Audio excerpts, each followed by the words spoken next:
The balance of power in the European Union, or EU, is shifting, and the countries that are currently on top may not even know it yet. Slowly but surely, the east of Europe is growing stronger and stronger, aided by the turmoil created by the war in Ukraine and their own military buildups. But that's not the whole story. The traditional superpowers in the EU, Germany, Italy, and France, have problems of their own that are making their grip on the EU's reins falter at a crucial crossroad in European political history. This is not what the members of the EU expected when they called for Ukraine to become a member. That call to membership was supposed to be a triumph, the culmination of the EU's rapid response in helping Ukraine to defend itself from the Russian invasion, and a moment that would have united the Eastern Bloc to create a stronger EU. But the reality is much more complex. Rather than unify the Union, the EU's invitation to Ukraine appears to have sparked division on the continent. Allegiances are shifting, and Eastern powers are growing. The EU, as we know it today, may change as its traditional power brokers have to adapt to the growing military power of members that have long been considered second tier in the EU system. Poland is one of those members. It's fair to say that Poland struggled during the 20th century, before the Soviet World War, and the country signed treaties of non-aggression with both the Soviet Union and Germany, knowing that either country would likely best it in a conflict. These treaties stood until 1939, when the country was backstabbed by a coordinated attack, with the Nazis invading them from the west and the Soviet Union following up 17 days later with its own invasion from the east. Poland fell. World War II began in earnest. And although that war ended in 1945, the fighting in Poland didn't stop. Soviet influence reigned in the country for over 40 years afterward, with Poland's Communist Party essentially maintaining a dictatorship that made the entire country subservient to the Soviet Union. It wasn't until 1989, the year the Berlin Wall fell, that strikes within the country forced its reigning Communist Party to enter negotiations and start making concessions. A partially democratic election took place, with the Solidarity Party, which advocated for transforming Poland's economy into a market-oriented one, taking over. In 1990, Poland's Communist Party dissolved, and the following year saw the Poles finally have their first free election since the beginning of World War II. We're telling you this to make one thing clear: Poland knows what it's like to be the long-standing victim of military oppression, and perhaps it's a desire to avoid a repeat of that situation, especially in light of what Russia is doing in Ukraine, that's resulted in Poland's recent investments into becoming one of Europe's biggest military superpowers. As of the making of this video, Poland arguably has the best army in Europe, and yet nobody seems to know about it. There are clues, however. In July 2022, the country's defense minister Mariusz Błaszczak promised that Poland would soon have the most powerful land forces in Europe. He wasn't joking. Extensive investment into its military means that Poland is on track to have an army of 300,000 troops by 2035. By contrast, Germany, which is one of the EU's traditional superpowers, only has an army of 175,000. Even today, Poland's army numbers 150,000, with 30,000 territorial defense troops on top, which essentially brings it to parity with Germany. Add to that the fact that Poland has more howitzers and tanks than Germany, and you can see why the EU's leading countries are starting to feel worried. The rest of the world has taken notice too. In November 2022, Politico reported on the growth of Poland's army, noting that one senior officer in the US Army claimed that Poland has become America's most important ally in continental Europe. Not Germany, not Italy, Poland. For its part, Poland has pledged to increase its defense spending to 5% of its GDP. Previously, it was 2.4%, still 0.9% higher than Germany's investment. This increase is sending a simple message: we're already strong and we're only going to get stronger. Combine that with Polish pride in its military, as the fight for freedom is still fresh in the minds of many Polish people, and you have an EU country that's on track to become an absolute military powerhouse. As of yet, Poland hasn't flexed its military muscle to exert more political influence over the EU. That's partly because the organization's more centrist countries are wary about the increasing right-wing influence in the country. But there's also the divisive relationships between Poland's political parties to take into account. All agree that a strong military is essential, but they have no unity on almost any other type of policy. Should that political infighting cease, however, Poland's military strength could soon see it exercising more influence over EU policymaking. Right now, you could even argue that Poland has had the strongest response to Russia's invasion of Ukraine. Beyond its own strengthening, which has increased in pace since the invasion, Poland has sent over $3.5 billion of aid to Ukraine since the beginning of that war. But Poland is far from the only Eastern European country that is getting stronger. Others are increasing their spending too, often going beyond the 2% GDP benchmark set by NATO. Take Romania as an example. Its military spending rose to 2.5% GDP in 2023. Estonia, Latvia, and Lithuania, all former Eastern Bloc countries, also aim to hit that 2.5% mark over the next few years. What we're seeing in Poland isn't a one-off country that's trying to modernize its military. It's a trend, one that spells potential trouble for the EU's current power brokers if it continues. Having mentioned NATO, it's also important to point out the influence that this multinational group has had on Eastern European strengthening. In July 2023, NATO established several battle groups in the East. Some of these groups landed in the previously mentioned countries: Poland, Latvia, Lithuania, Estonia, and Romania. But there are also battle groups that have landed in Hungary and Slovakia. Troops, planes, and ships are all arriving in these Eastern European countries directly from NATO to further strengthen them in the face of a potential Russian invasion. And that poses another problem for the EU. For decades, the EU's centrist powers, often led by Germany, have taken the approach of commercial commonality with Russia. The argument was that by building commercial links, Russia's economy would become so ingrained in the collective EU economy that it would essentially neuter a belligerent Russia, giving EU powers indirect control over the nation. Western powers, including France and Italy, embraced the approach. It stuck with it even when Russia annexed the Crimean Peninsula. Even France's President Emmanuel Macron was seen standing side by side with Putin during the 2018 Soccer World Cup final in Moscow. Then 2022 arrived, and Putin invaded Ukraine. Suddenly, the EU was essentially forced into a position of placing increasingly harsh sanctions on Moscow in an effect to slow Russia's invasion. But what many don't remember is that many Eastern countries had long been calling for these sanctions. While the EU's Western powers were trying to play nicely with Russia, countries like Poland anticipated the danger and wanted to get ahead of the problem. Their voices were relegated to the background, at least until recently, which is where NATO comes in. While the EU focused on commercial cooperation, NATO has helped Eastern countries strengthen their militaries by assigning troops to them. It's not outside the realms of possibility that Poland and other Eastern European countries learned an important lesson from all of this. The EU won't help you, but NATO's focus on military might show the way. Increasing cooperation between these Eastern countries and NATO could start to erode Western influence on EU policy to the point where the East is able to follow up on its military might with an ever louder voice in Brussels. So NATO is strengthening its eastern flank. Countries like the US are pointing to Poland as its strongest continental ally. Defense rather than cooperation is on the agenda for many countries in the East, but surely the West's hold over EU policy will remain strong because its current power brokers, Germany, Italy, and France, are stable countries that'll continue to exert their own influence. That may not be the case. Let's hone in on Germany. In February 2023, Germany's Chancellor Olaf Scholz announced heavy investment into the country's military. That should not have come as a surprise. Germany can see Russia's intent just as much as any other country, and it naturally wants to be prepared for the worst-case scenario. But since that announcement, not a whole lot of spending has actually happened, and the fact that it needed to be made at all by a country that supposedly has a powerful military revealed something that many outside of militaristic circles did not know.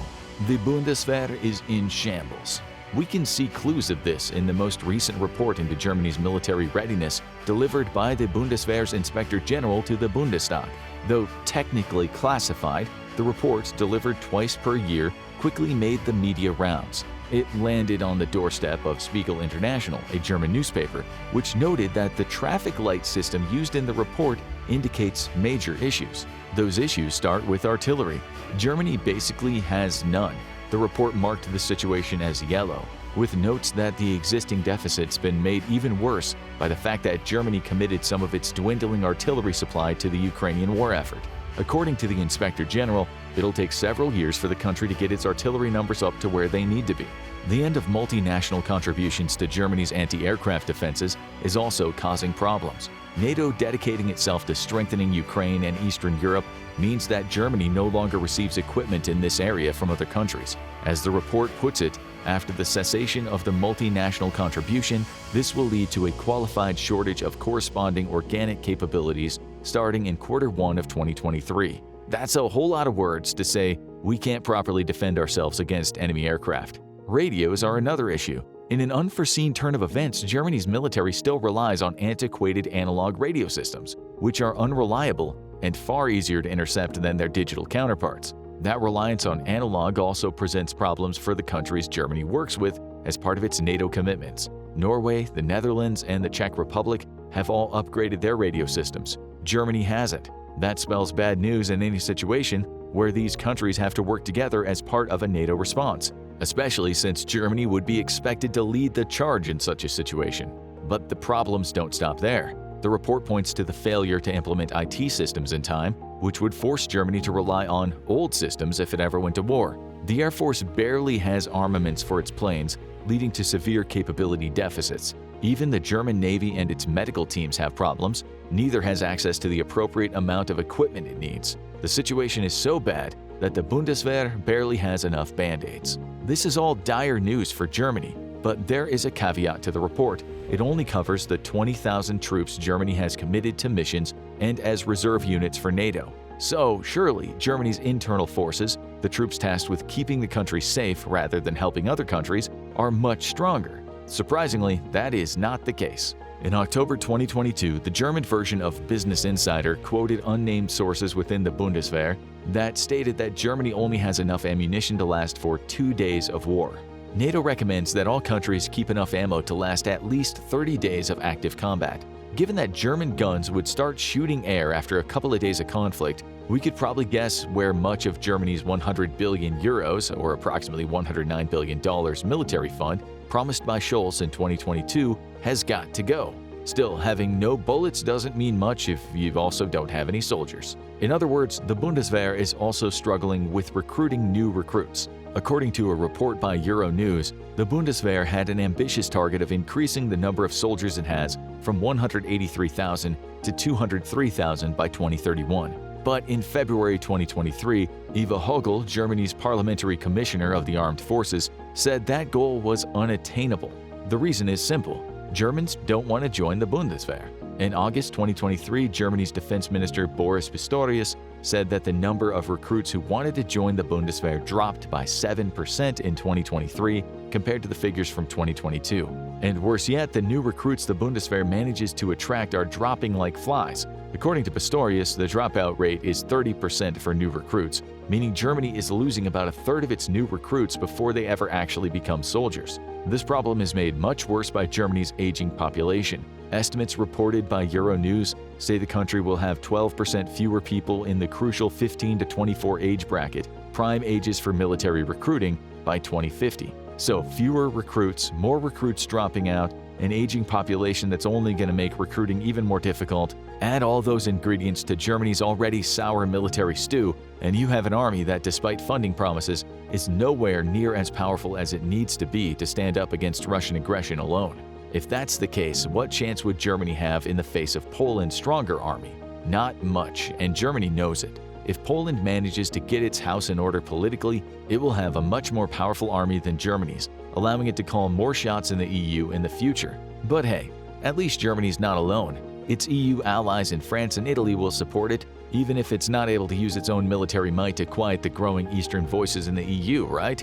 Maybe not. While Germany's eroding power base comes from the weakening of its military, France is racked by internal conflicts that go beyond the divides we see in Poland. The first half of 2023 has seen multiple protests take place against France's proposed pension reforms. Thousands took to the streets, backed by France's trade unions, to fight back against Macron's decision to use his executive powers to push through a law that would raise the country's age of retirement to 64. And when France does protests, it does them with their well-known revolutionary spirit. While some were peaceful, many others were marred by rioting, violence, and battles with police. This was especially the case for protests that took place on the outskirts of France's biggest cities, where masked protesters clashed with police amid raiding and looting. Fires were set, tear gas was fired. For a few months, it felt like the entire country was embroiled in fights between police and pension protesters, demonstrating that the average Joe in France isn't supportive of their government's policies. The protests ran from January until June,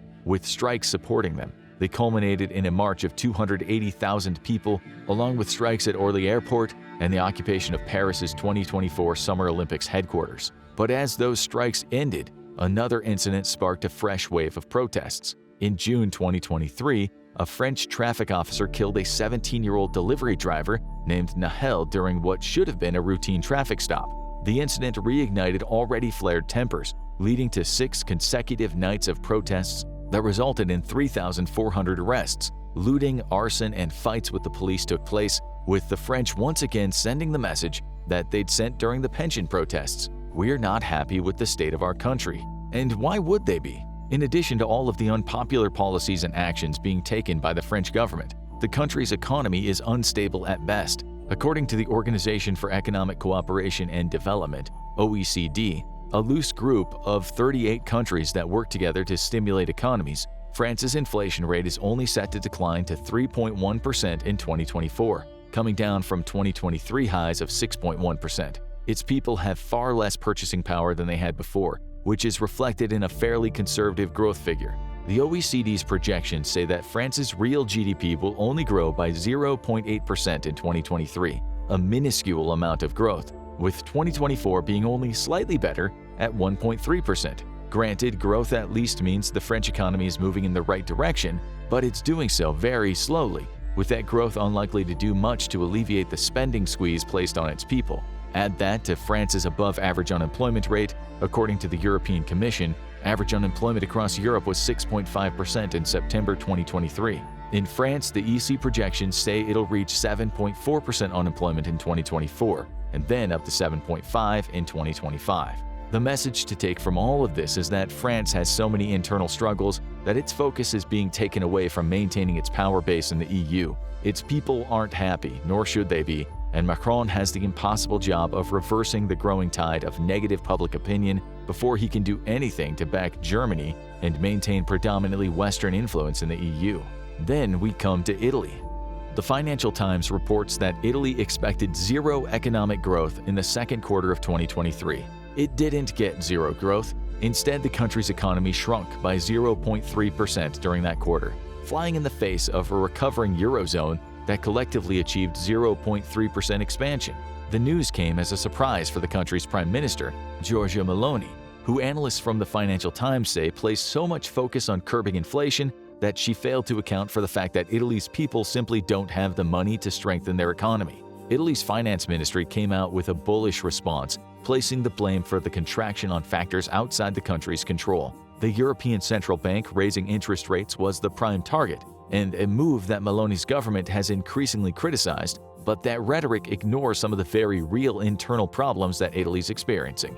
Take its manufacturing sector as an example. Manufacturing in Italy is shrinking at a rate not seen since the beginning of the coronavirus pandemic. And in truth, it seems like the country's manufacturers have never really recovered from that crisis. According to Yahoo Finance, its HCOB Global Purchasing Managers Index, or PMI, came in at 45.4 in May of 2020, with a score of 50 or above indicating growth for a sector. 3 years later, after some peaks and troughs in between, that score stood at 45.9 in May 2023. A 0.5 increase doesn't amount to much, with the score showcasing that Italy's manufacturing sector is still expanding, but not by much. Combined with the cooling seen elsewhere in the global economy, it's tough to see how Italy's manufacturers are going to bounce back at any point in the coming years. Italy also has a problem with unemployment, an issue it's been trying to confront since 2018. Back in January of that year, the country's unemployment rate stood at 11.1%, a terrible rate if you remember that the average across Europe is 6.5%. But to give Italy some credit, it's managed to make some positive steps in the area, with unemployment as of June 2023 being lower than it had been at any point during the preceding 5.5 years. But it's still 7.4%. Just like France, Italy has more unemployed people than the European average, which is another indicator that its economy isn't doing so well. Now, there are all sorts of reasons Italy can give for its economy being in the state that it's in today. Continued supply chain issues caused by the war between Russia and Ukraine is a factor, but this is a problem experienced by every other European country. In its report on the situation, the Financial Times also points to a slowdown in global demand for Italian products, combined with higher interest rates and the country's tighter financial policies as being the catalyst for this economic stagnation. However, the fact remains that Italy's economy is in a crisis, making it one of the few European countries that are likely to enter a recession in the near future. And with that, another major Western power in the EU that finds itself dealing with internal problems that'll make it much harder to stand up to the growing Eastern influence. So, where does all this leave the EU? Right now, the West still has the dominant voice in the organization. Still, as Poland's military power increases, along with other Eastern nations slowly strengthening, that voice might start to grow quieter. If Poland can get its own internal conflicts resolved, it's going to see an EU power base that's there for the taking. Germany's military isn't anywhere near the strength it needs to be to fend off Russia, or realistically be a threat to Poland as it marches toward modernization. Both France and Italy are racked by economic issues. Poland and other Eastern European countries are no strangers to these types of financial woes, but in Poland's case, its unemployment rate is just 3% compared to the much higher rates in France and Italy. And forecasts from the EC suggest its economy is going to grow by 0.4% in 2023, with further growth of 2.7% and then 3.2% coming in the 2 years to follow. Add NATO to the mix, especially in its assignment of troops to other Eastern European countries, and you start to see a storm brewing for the traditional power brokers of the EU. The East is coming, spearheaded by Poland, and it doesn't look like Germany, France, or Italy are in any position to slow it down. So, what do you think the future holds in store for the EU? Will Poland lead to an Eastern charge that diminishes the Western power base to the point where it, along with other Eastern European countries, can have more influence on Europe's policies? Or will the Western triad of Germany, France, and Italy manage to stay strong despite their economic and militaristic woes? Tell us what you think below.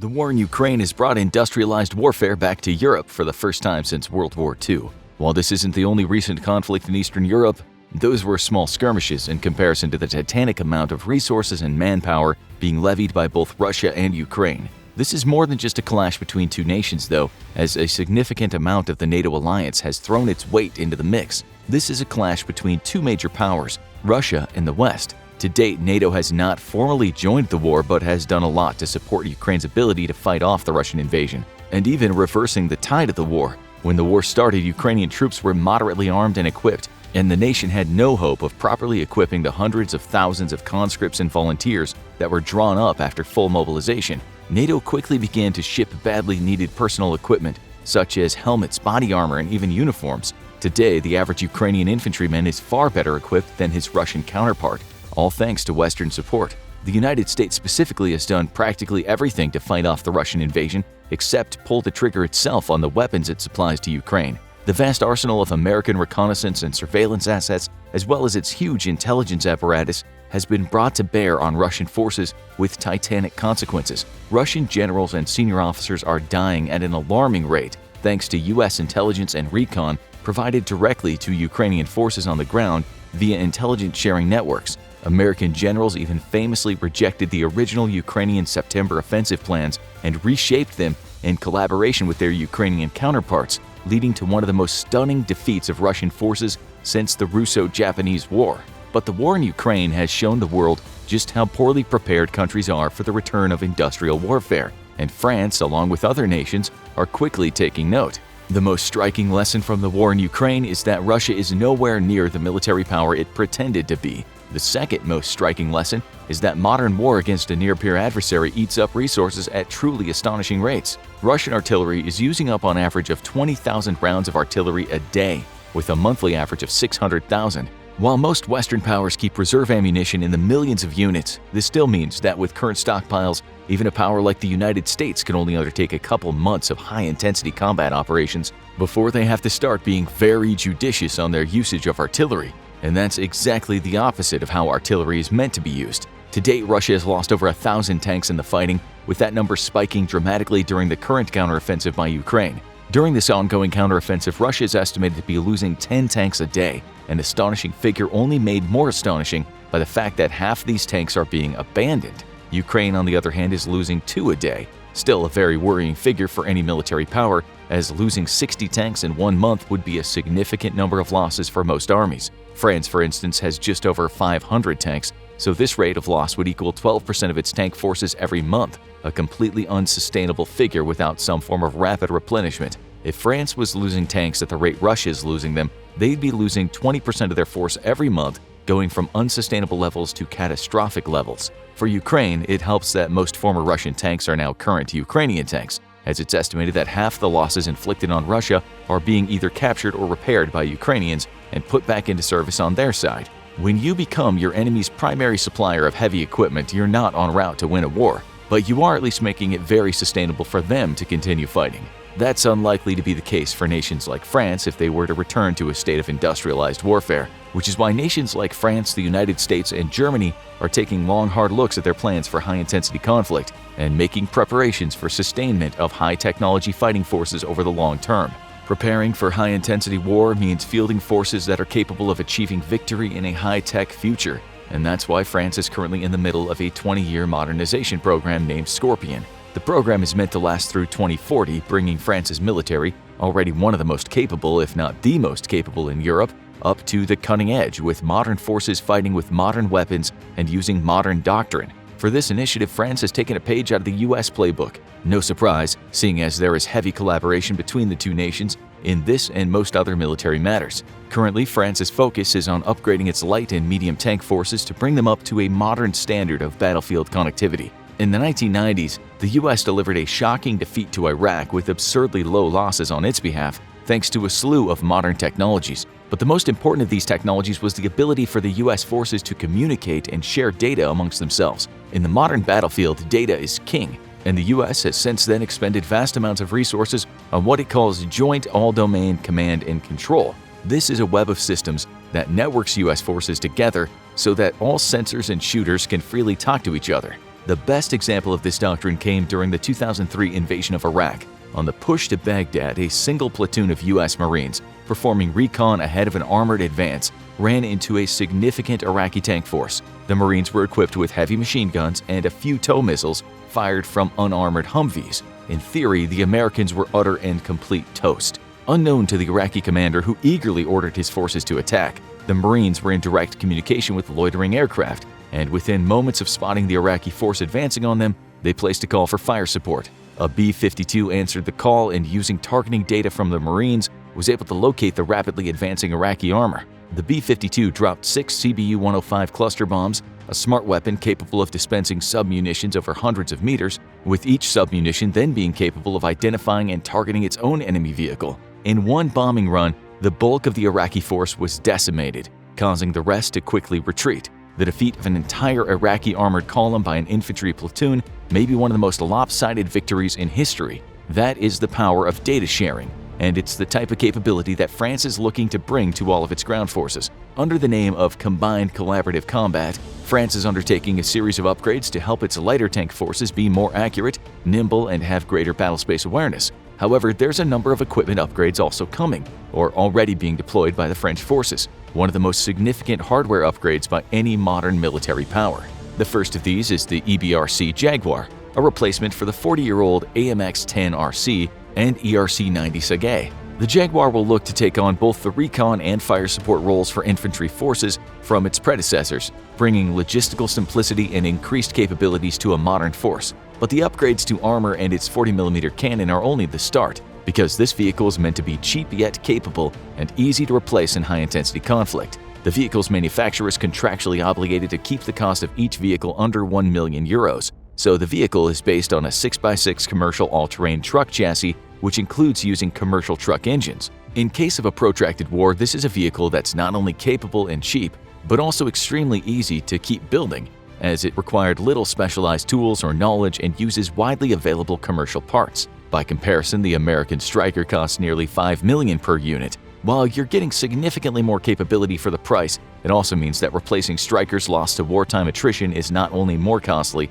but more time-consuming. The vehicle does use many parts common to U.S. Army trucks, making logistics easier, but it doesn't enjoy the same commercial availability of parts or even a basic chassis as the Jaguar does. French infantry will also be seeing an upgrade to the VBMR Griffin armored personnel carrier, replacing the VAB its troops have been using since 1976. Once more, the vehicle is based on the same 6x6 commercial truck chassis, making production and maintenance easier in times of war. France has plans to buy nearly 2,000 of them to fully replace its fleet of VABs. Already we see two ways France may be better prepared for a protracted high-intensity war than the US. The Stryker is a truly impressive vehicle, but it relies on specialized defense contractors to build. French infantry support vehicles may be less capable, but they are far cheaper and easier to produce given the wide availability of their commercial parts. Considering that the entire world has seen a shrinking and consolidation of their defense industry sectors since the end of the Cold War, being able to source your fighting vehicles from commercial sources is a significant advantage.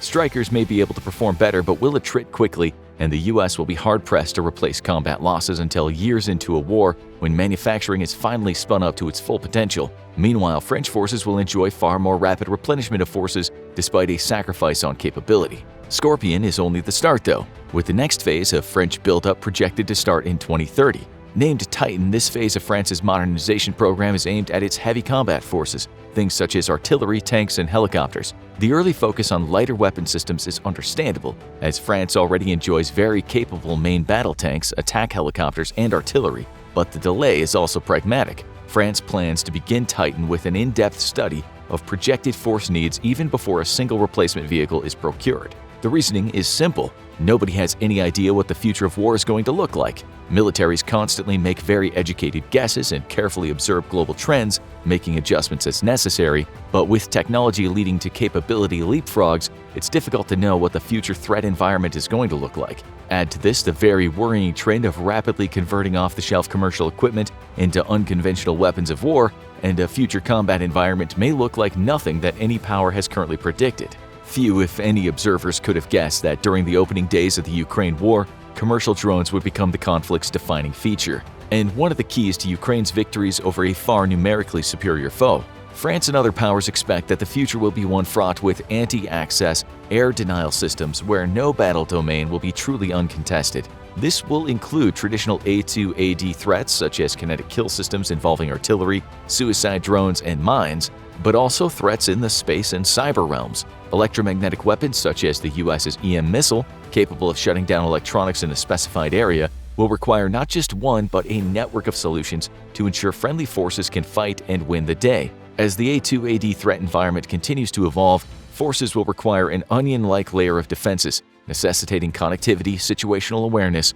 and the ability to rapidly react to a variety of threats, often simultaneously. To this end, France's push to network its forces is a solid step forward. Lessons from Ukraine have also told French observers that infantry mobility and awareness is crucial to victory, and here too France is well on its way to meeting the challenges of tomorrow. What remains unknown is the fate of heavy combat systems. In Ukraine, we've seen Russian tanks taken out by cheap commercial drones, armed with nothing more than just grenades or mortars, and man-portable air defense systems have made the use of Russian aviation on the front lines an incredibly risky proposition. Figuring out how to defeat ever smaller, more portable, and harder to detect threats will shape the way that heavy combat vehicles are designed, used, and deployed in combat. However, one key deficiency highlighted by French analysts is that its forces lacked serious depth. Geared toward fighting fast, mobile skirmishes in sub-Saharan Africa, French forces would struggle in a high-intensity conflict such as that in Ukraine. To that end, France is looking to build up its combat forces, but like many other Western powers is also taking a serious look at how to ensure its defense industry can stand up to the challenge of quick and long-term resupply of combat losses. Here it joins the United States and Germany, who have also both identified serious deficiencies in their ability to manufacture large amounts of heavy equipment. In the US alone, hundreds of factories were shut down at the end of the Cold War, and US tank production today stands at about 60 vehicles a year. In war, it's estimated this number could be ramped up to 20 a month, but this would hardly put a dent in potential losses against a near-peer foe. How France and its friends respond to these challenges may decide today if Western allies win the wars of tomorrow. But for the first time in 30 years, the Western world is once more preparing itself to wage global wars. There's a new military superpower dawning on the European continent, and no, it's not France, Germany, or even Britain. Poland has decided it's done messing around, and it's arming itself to the teeth. But why is Poland apparently preparing itself for World War III? Russia's invasion of Ukraine has served as an alarm bell for a Europe that for 3 decades was content to let the United States do all its military heavy lifting, while naturally complaining endlessly about US militarization. However, the explosion of war in its backyard has snapped European powers out of their comfortable post-Cold War victory naps, and suddenly the continent has remembered there's a serious military threat right next door, and America is still an ocean away. Forget the baguettes and berets, it's time to start buying guns again. But Europe can hardly be blamed for dropping the ball on their own defensive spending. After decades of being prepared to wage an apocalyptic battle for global survival, the West breathed a collective sigh of relief, and billions of dollars in military spending was repurposed to civilian projects. Armies were demobilized, budgets were slashed, and a lot of military kit was either thrown into deep storage or donated to developing countries. With the rise of extremism, European militaries focused on waging small regional conflicts with logistics handled almost entirely by the US. The next major war would be one with hugs, or simply not fought at all, as Europe tried to bring Russia into the fold by deepening trade relations with their cranky neighbor. Yet all Europe managed to do was give Russia incredible leverage over them, because Russia wasn't done fighting wars to advance its national agenda. When war broke out in Ukraine, Europe was caught with its pants down, and despite having a combined GDP many times greater than Russia, they cannot outsupply Russia inside Ukraine. Poland was quick to take note though, and overnight the country went on a dizzying shopping spree for all kinds of new military kit. Poland has good reason to want to buy absolute mountains of new tanks and other gear, and that's not an exaggeration. Had Russia's invasion of Ukraine been planned by anyone more competent, Poland could have found itself at ground zero of a new military struggle for Europe, and the major European powers could have done little if anything to help the nation.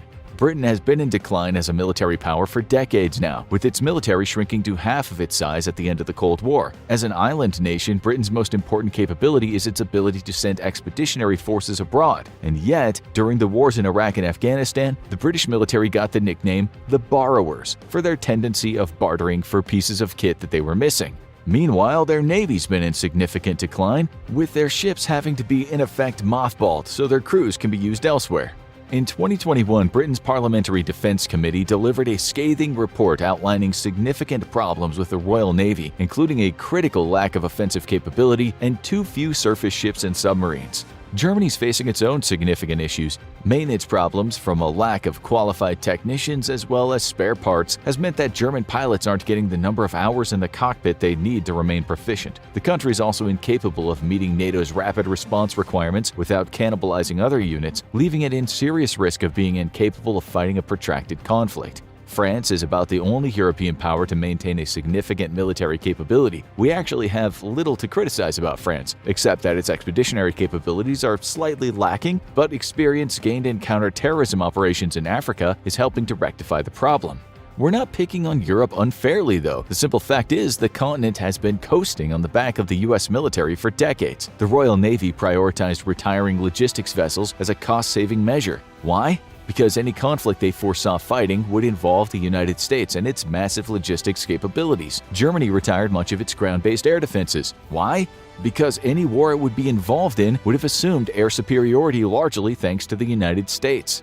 Since the Cold War ended, Europe evolved into a power that would complement US warfighting abilities rather than be a battlefield force on its own. Given the fact that Europe's favorite historical pastime was mercilessly slaughtering each other for thousands of years, this might not have been such a bad thing. Poland has seen which way the wind's blowing, and that it cannot rely on its European allies for national defense. The US military is the most powerful in the world, but it's also half a planet away. And if history is anything to go by, and it absolutely is if you're Poland, then by the time the US Army arrives in Europe in force, Poland would already be a battleground. Perhaps no nation in the world is as cursed as Poland, which has historically served as a convenient middle ground for major European armies to batter each other to pieces. That's because the nation has basically no defensive geographical features, allowing invaders to just casually stroll right on in at their leisure. Poland is done being Europe's punching bag and is aiming to field the most capable military inside of Europe. Polish Prime Minister Mateusz Morawiecki spoke to the nation on the eve of its Independence Day, stating the Polish army must be so powerful that it does not have to fight due to its strength alone. Judging by the amounts of weapon orders it's been putting in, this is far more fact than wishful thinking. Poland is raising its defensive spending from 2.4% of their GDP to a whopping 5%. This is more than even the United States. It also puts other NATO partners to shame who have largely struggled to meet the bare minimum requirement set by the alliance of 2%. This is a long-term commitment too, as the country is determined to double the size of its military by 2035, from 150,000 to 300,000. Those troops are gonna need combat gear though, and Poland is buying it in spades. In exchange for sending 240 Soviet-made tanks to Ukraine, the US cut Poland a deal for 250 Abrams, a significant upgrade to its land forces. But the nation was paying very close attention to the fighting in Ukraine and has made a direct bid to Lockheed Martin to buy around 500 HIMARS units. This was an incredible order and would have made Poland as big an operator of HIMARS as the United States. Unfortunately, the US was itself procuring units to replace those sent to Ukraine and to make even more available to the country. Given that the war in Ukraine has been basically one giant commercial for Lockheed Martin, it's no surprise that other nations were already in line to buy the vaunted guided rocket artillery, even with the US wishing to beef up its own numbers. With the US in effect sold out for the foreseeable future, Poland turned to South Korea for its guided rocket artillery need, signing an order for 288 Chunmoo platforms. Similar to HIMARS, only beefier, the Chunmoo can carry twice as many rockets as HIMARS, though at the cost of mobility. With a significant standing army in the works though, Poland believes the trade-off is worth it. Its rocket artillery will have to do less hiding thanks to major investments in other areas of its military. This includes the Air Force, with Poland signing an agreement to buy 32 F-35s. But Poland shocked the world when it once more returned to South Korea for multiple military purchases, in effect sourcing almost all of its new purchases from the nation. Purchases include a fleet of 48 F-A-50s. These are meant to replace its aging fleet of MiGs and will complement its inventory of F-16s and soon F-35s. While Poland won't have a major air force anytime soon, it's well on its way to being a significant threat to Russia should it ever make the mistake of crossing into its airspace. Beefing up its traditional tube artillery, Poland is also buying 648 K9 howitzers from South Korea. This will make Poland one of, if not the biggest artillery power in Europe aside from Russia, especially when coupled with its purchase of 288 Chunmoo MLRSs.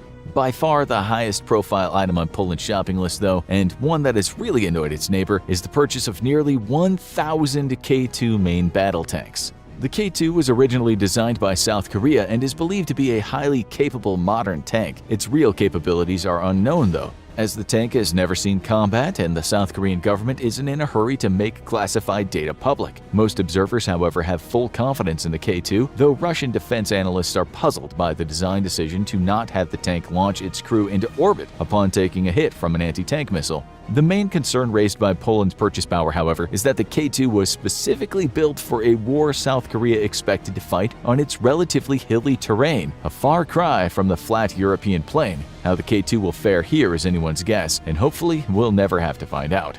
Poland-South Korea spending spree has made the two countries absolutely chummy, and that's something that's really annoyed the rest of Europe. Home to many great tank manufacturers, Europe is frankly puzzled at Poland's decision to purchase tanks from a nation half a world away, especially when its logistics will depend on easily disrupted supply routes that literally span the planet. But the decision makes a lot of sense if South Korea plans to break into the global arms market, and if the nation builds maintenance facilities inside of Poland itself. This will secure Poland's logistics needs and open the door to the European arms market for South Korea, a deal that benefits both sides.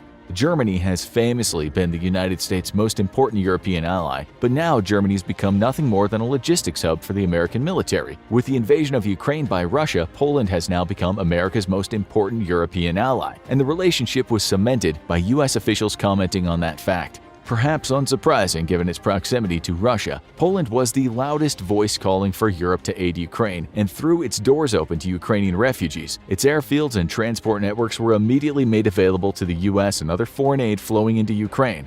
And when a Ukrainian air defense missile landed in Poland and killed several people, the nation put the blame squarely on Russia for necessitating the launch of said missile by Ukraine in the first place. Given Poland's history and tenuous strategic position in Europe, it's no surprise that it's incredibly invested in the outcome of the war in Ukraine. What is surprising, however, is the incredible speed with which the country has moved to bolster its defenses and the willingness to work with the United States to arm Ukraine. Given its position inside of Europe and the military capabilities it'll soon field, it's easy to see why Poland will soon trump the rest of the European powers as America's most important ally in the region. What remains to be seen, however, is if the nation will go through with all of its planned purchases, especially if the war in Ukraine ends sooner than expected and the Polish population grows weary of the incredible price tags of some of these weapons. The sun never sets on the British Empire. During Britain's heyday, this was absolutely true. They controlled territory in practically every corner of the planet, and throughout its history, Britain was able to invade 90% of the countries around the world. The craziest part is how they did it. No other country in history, or in the present day for that matter, has managed to exert its influence like the British did. From pursuing lucrative business opportunities to doing unspeakable things to people of other countries, Britain was able to exert its will far and wide. To be clear, England does not currently have troops in 90% of the world, and it never did at any one specific point in time. We're talking about the time period between the 16th and early 20th centuries when the British Empire was forming. Britain invaded, plundered, and profited from all but 22 countries throughout this part of history. Think about how crazy that is. But how did they do it? How could one tiny island off the coast of Europe become so powerful? You probably learned about some of the reasons in history class, but others will shock you. There are a lot of ups and downs for the British Empire, but by 1913, Britain controlled or exerted some type of power on over 23% of the entire world's population. This means that almost 1 out of every 4 people on the entire planet were affected by Britain in some way during this time. However, this is nothing compared to the amount of land and people that were invaded by the British throughout the country's history. So, how did we get here? How did the British become so powerful? Surprisingly, the country got off to a slow start. At the beginning of European colonialism, Britain actually started much further behind than many other countries. Portugal, Spain, Holland, and France all had an early advantage in exploration. But that all changed due to a little luck and a series of well-planned decisions for Britain. Most of the changes that allowed Britain to thrive had to do with economic policies and the amount of money they put into their navy and their trade ship fleet. An invasion does not necessarily have to be ordered by the British Crown. In fact, many of the countries that came into contact with the British did not face British soldiers sent by the Crown, but private armies and mercenaries hired by businessmen. The British government was responsible for some of the invasion forces, but it was business and enterprise that really led the charge for British dominance across the world. Once a British company set up a venture abroad, the Crown would offer some protection and oversight if needed, but most of the time the businesses were allowed to do as they pleased with the lands they conquered. Sometimes private companies would even take land that Britain had no interest in, which would end up growing the empire even further. This would still count as Britain invading that country. Just because the government was not the one doing the invading didn't mean a place and its people wouldn't eventually be under British control in some form. This brings us to one of the main ways that Britain was able to spread its influence around the planet. For many years, they had the largest and most powerful navy in the world. The British put a ton of resources and manpower into building up their navy and creating the most state-of-the-art ships of the time. However, their success on the seas was not just due to their feats of engineering, but to some luck as well. The country's location allows it to enjoy the prevailing westerly winds, which means their ships sit upwind of the rest of Europe. This was a huge advantage when ships had sails and required wind power to move. England also had natural and man-made ports that rivaled anything of the rest of Europe and allowed it for easy access to offload goods into the country and launch ships quickly and efficiently into the Atlantic. Another advantage was that England had large quantities of coal, iron, and most importantly for their navy, oak for building sturdy ships. What's important to keep in mind about these resources is that since they were finite, the need to conquer more land and gather more resources to fuel the British Empire was a necessity. Later, we'll examine how the limited resources did not hinder Britain but made it stronger as they set off to invade the world. At certain points in history, people believe that the success of the British Navy and the empire itself was ingrained in the genes of the British people. However, this was not the case. The British government wanted to expand its sphere of influence badly, and as an island nation, they knew they needed to control the oceans to do this. So the British government did what they thought was best to gain superiority. They spent a lot of money to ensure they had the best fleet of ships in the world. There was nothing special about the British shipbuilders or the workers compared to other parts of the world. It was actually their willingness to spend massive quantities of money on their navy and other ships that allowed them to eventually surpass other European countries as the dominant presence in the ocean. A strong navy with a lot of ships was advantageous for many reasons. One reason, of course, was for national defense. This was especially important since England was an island just across the channel from a number of aggressive neighbors. France and England had an on-again, off-again relationship when it came to war. The stronger the British Navy was, the better they were able to keep enemies away from their shores and their merchant ships safe. However, for many on the British Isles during the 1700s, having a lot of well-built ships wasn't just important for defense, but it was the best way to make money. One main difference between ships in England and the rest of Europe was that there was a constant stream of vessels always in the works. It was not uncommon for rulers of other countries to wax and wane between building large numbers of ships for their navy and focusing their attention on other matters. For England, this never happened. To stop building ships was not an option. Every aspect of governmental policy and the economy was contingent on Britain having large fleets fleets of ships that could travel across the empire. This was one key component that allowed them to invade 90% of the world. At the time, there was no air travel. To get from one part of the world to another, you had to take a boat. Britain never lost sight of this fact and made sure their shipbuilders didn't either. There's no doubt that the British Royal Navy and merchant ships owned and operated by private enterprises are one of the main reasons Britain controlled such a vast empire. Without the entire country going all in on state-of-the-art ocean vessels, there would have been no chance of Britain being able to spread its influence, population, or soldiers across the globe. Besides having a large fleet of ships, there was another aspect of British life that could be directly connected to the invasion of the world. The desire for money, resources, and status were all very strong motivators. At the beginning of the Age of Exploration, many voyages from Europe to other parts of the world were made just to see what was there. These expeditions obviously wanted to find gold and riches and undiscovered lands, but there was also a sense of discovering the unknown as well. This was not the case with the expansion of the British Empire. In a way, the hard part had already been done. Information was coming into Europe from around the world about the people, resources, and opportunities that were ripe for the taking when Britain finally was ready to start its global invasion. During the 16th and 17th centuries, Britain was slowly amassing ships and advancing its naval technology, but it wasn't super aggressive about invading new territories. But as entrepreneurs and established businessmen started to lay their eyes on goods coming from other parts of the world, they saw opportunity. Perhaps the only other thing that the British wanted more than a strong navy was money, and there were a lot of goods and resources far from home that could make businessmen incredibly rich. The British government saw the same lucrative opportunities as well and encouraged their citizens to finance their own expeditions and set up trade routes. The British monarchy was even willing to provide protection using the Royal Navy to ensure that British ventures around the world remained safe. Once word spread that there were lucrative opportunities in India, East Asia, and the Americas, Britain couldn't wait to launch a business venture across the world. Of course, their interests needed to be protected, which meant that soldiers from the British military or hired armed men were almost always brought along for the journey. Whenever a society with more advanced weaponry and vessels encounters people who cannot match their strength, the same thing always happens. It wasn't long before Britain realized that these new lands contained the resources they badly needed to keep the empire going. And even though there were people in these new lands, the British were not going to let that stand in the way of making a profit. In many cases, rather than even trying to make a trade deal, the first instinct for British merchants was to invade and worry about the people they displaced later. To be fair, the British were not the only nation that used this tactic. It's a tale as old as time when it comes to human history. The more weapons and technology a nation has, the more willing they are to resort to violence rather than use diplomacy. So the two main driving forces behind the British invasion of 90% of the countries in the world were a national collaboration to build and improve upon naval ships and the knowledge that there were vast quantities of wealth to be made. Eventually, in the early 1600s, the British had built enough vessels to spread across the globe. Numerous elites were willing to dump huge amounts of startup money into expeditions to try and become even more wealthy. Many also had their sights set on raising their rank in society and bolstering their status. At the time, it wasn't clear how vast the empire would be, but in a matter of decades, it quickly became apparent that no other nation would be able to spread their influence across the earth like the British would.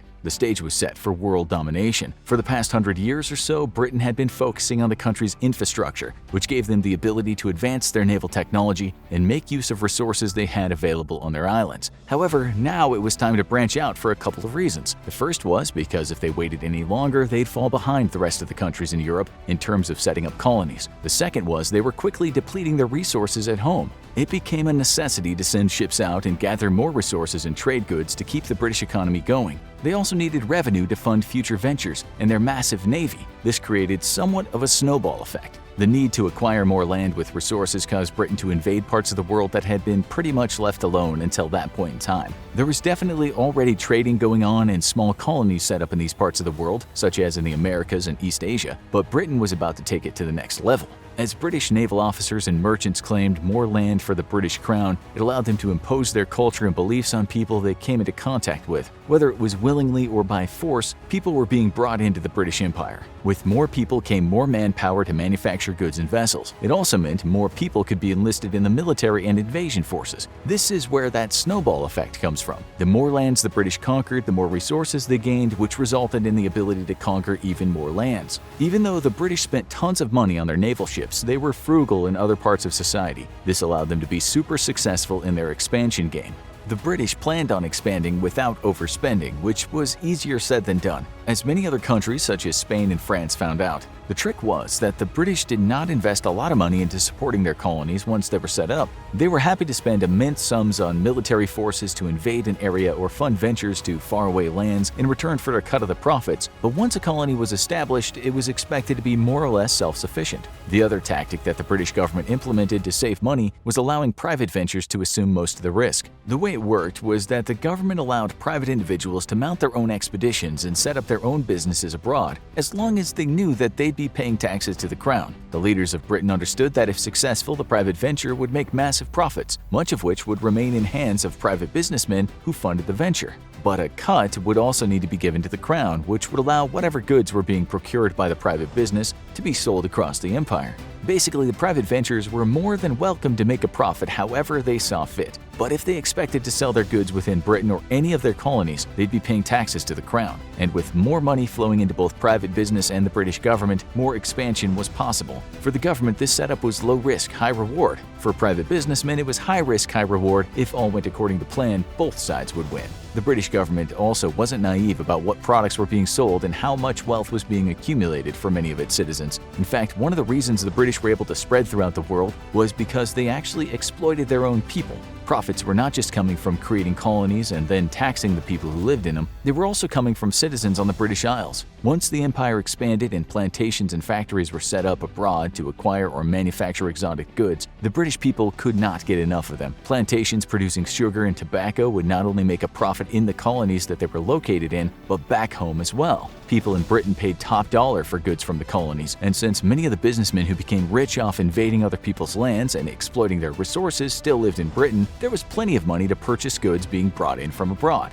The British government knew this and put some pretty crazy rules in place to ensure that all types of goods still found their way back to the heart of the empire. Although the British government let the colonies pretty much run themselves to keep the costs down, they still played a major role in the shipping and trading of goods from the colonies. The deal was that the businesses in the colonies had a monopoly on their interests within the colony itself. However, if they wanted to trade goods to anyone else, including other colonies within the empire, the goods must be transported on English ships. This set up a closed system, where no matter where the goods came from, they would pass through Britain at some point, and if they didn't, they would at least be taxed by the British government. No matter where a good was going to or coming from, the British government would get a cut. And if the goods were coming into Britain itself, it was all the better. The government could then tax the goods being exported from a colony and tax it again as an import to Britain. The way that the British government accumulated enough money to invade most of the countries of the world came from exploiting their own citizens, their own colonies, and their own businesses. However, there was an even more sinister tactic that Britain used to make profits and expand their empire.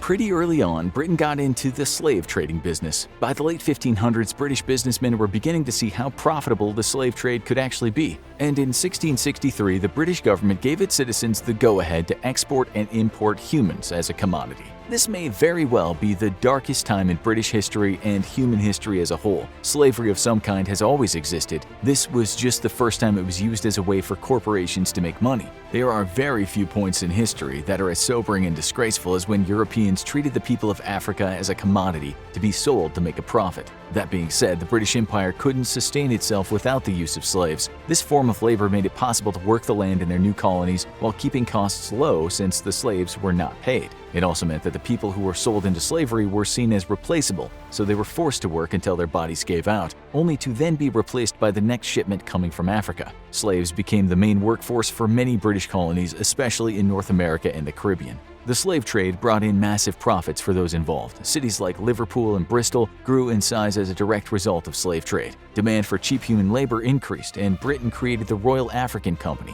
one of several businesses in charge of invading different parts of the African continent and acquiring more slaves to sell internationally. It was a truly horrible form of business, but it made British companies exuberant amounts of money. This allowed them to then increase in size and conquer even more territories in Africa. The British recognized that Africa and the slave trade would be lucrative from an early point. However, they also knew another part of the world held massive quantities of wealth, and of course, the British wanted that slice. While many other countries were going west to make their fortunes, the British sent more and more ships and men to the Far East to expand their empire. This allowed them to become even more wealthy while invading coastal communities, islands, and entire countries in the process. It was Britain's foresight to establish trade routes early on that allowed them to be a dominant presence in East Asia. As they expanded, there were already 3 other empires that had established themselves in the region. Parts of the Ottoman Empire, the Chinese Empire, and the Mughal Empire had all become trading partners with one another and with countries in Europe. It was the British East India Company that would pave the way for the British invasion of this part of the world. As they brought in more and more goods from the Far East, the British government realized how lucrative that part of the world could be. They already had accrued wealth from other colonies in the Americas and the slave trade, but after the American Revolution and the abolishment of the slave trade in 1806, Britain needed to find more lands to expand its empire into and profit from. India was rich with natural resources and people who could be used as an incredibly cheap labor force. It wasn't quite slavery, but it was really close. It was decided by the British in 1858 that they would control much of India and make it a colony to bolster the power and wealth of the empire. Without the private businesses, which had already set the foundation for the British in India by manipulating its leaders and using their wealth or brute force to get rid of anyone who tried to stop them, Britain would have had a much harder time colonizing this part of the world. And it was this large colony that then provided the British with a more permanent presence in the region, which allowed them to invade the surrounding areas as well. This brings us to another critical decision by the British government that allowed them to invade 90% of the world. Unlike some countries, Britain embraced private corporations. At the time, there were few places in the world where someone could dream up a business, find multiple sources of funding, and have the blessing of a government other than in England.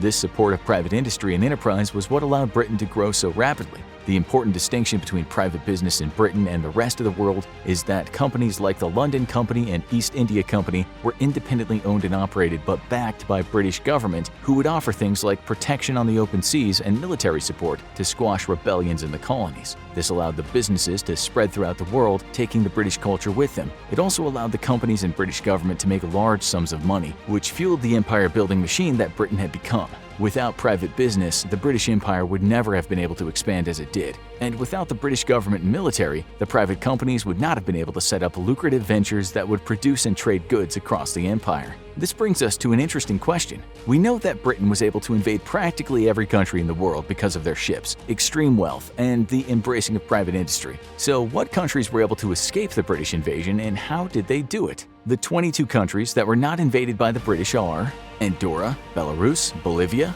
Burundi, Central African Republic, Chad, Republic of Congo, Guatemala, Ivory Coast, Kyrgyzstan, Liechtenstein, Luxembourg, Mali, Marshall Islands, Monaco, Mongolia, Paraguay, Sao Tome and Principe, Sweden, Tajikistan, Uzbekistan, and the Vatican City. You'll notice that not all but many of these nations are landlocked and do not have an oceanic coastline. This should come as no surprise, as the British Navy was one of the reasons the country became so powerful. Launching an invasion across multiple countries to reach one that's inland would be time-consuming and would cost a lot of money and resources. These are all things the British tried to avoid. Therefore, one of the reasons why many of these countries escaped being invaded was because of their location.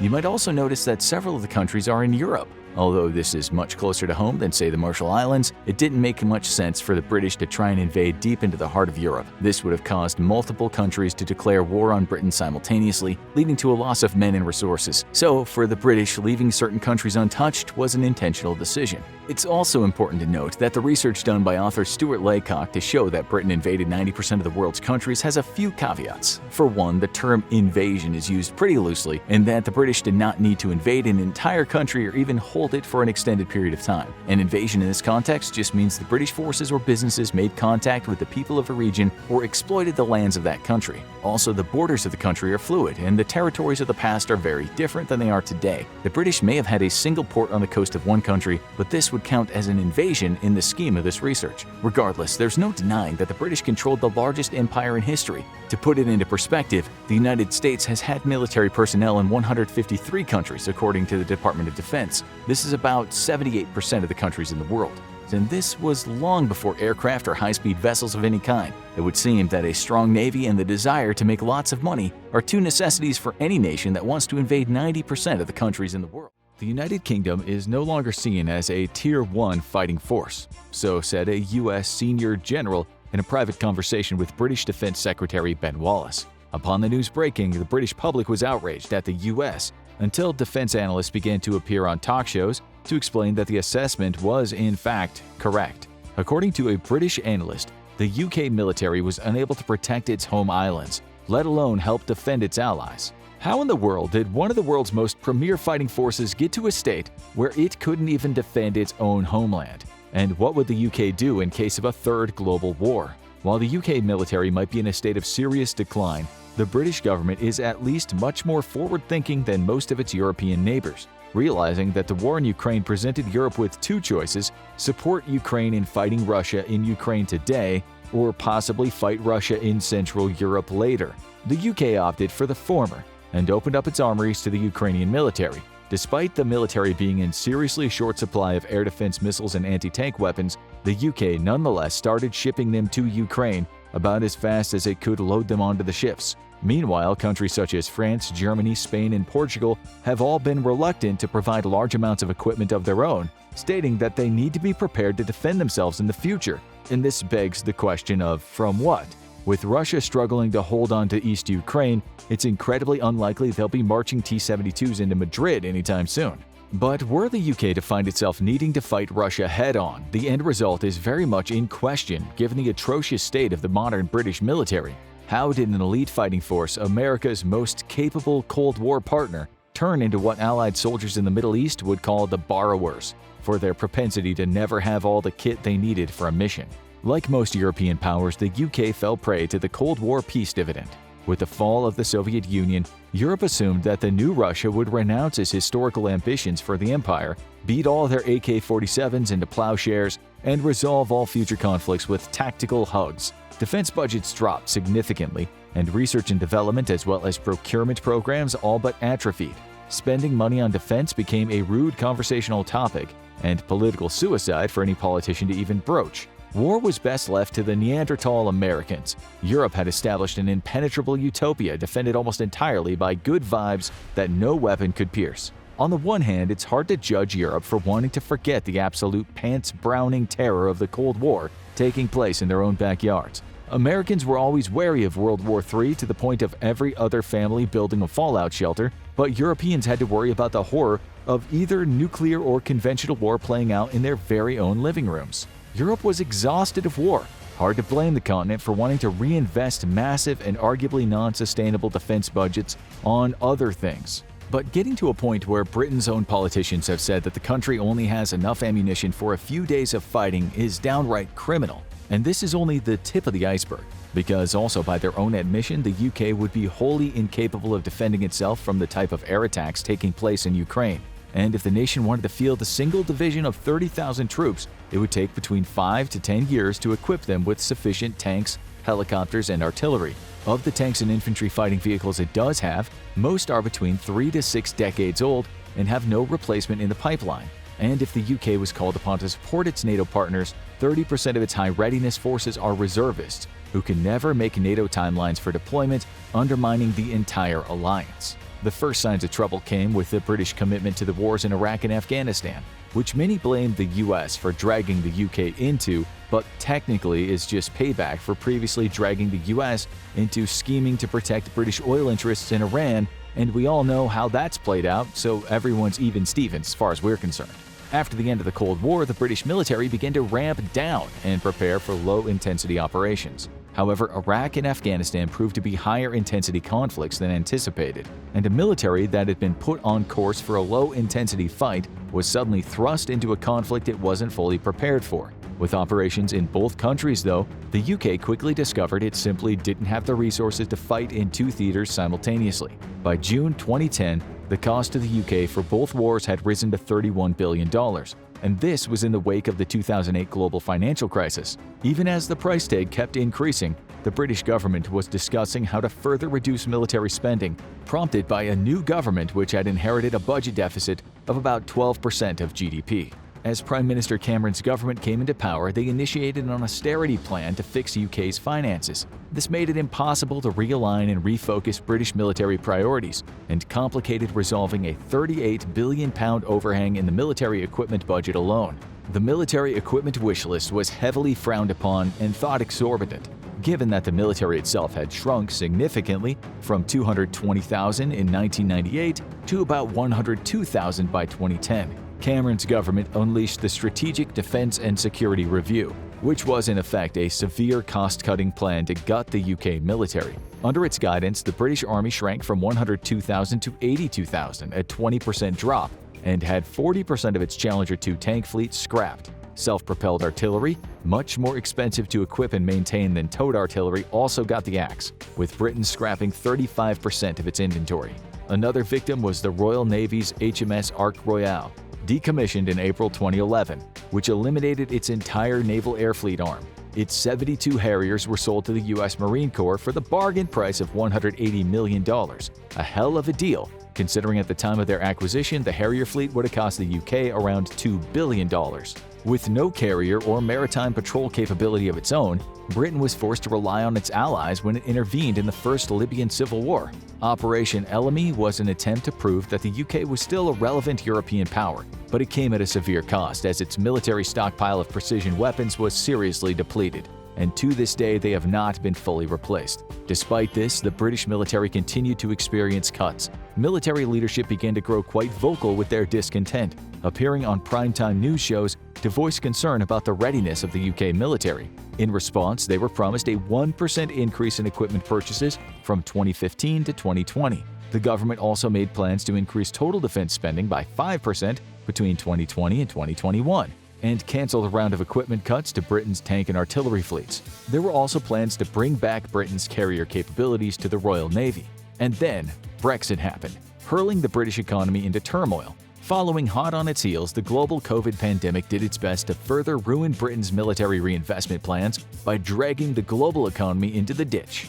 But then, the new Prime Minister Boris Johnson announced the largest investment in the Ministry of Defense since the Cold War, a 4-year funding deal that would add $21.9 billion to the military's budget and would be geared at rearmament and replenishment. Despite this, though, Britain was still planning significant cuts to its standing forces, specifically its army and its fleet of armored vehicles. Then, barely a year later, Russia decided to invade Ukraine, and Europe was shocked to discover that Russians had opted to resolve their problems with guns and artillery instead of the expected hugs. The economic disruption was global, and even more pressure was put on the UK military budget. Nonetheless, the UK has stepped up to the plate with $2.8 billion in military aid, over 200 armored vehicles, and 10,000 rounds of artillery ammunition.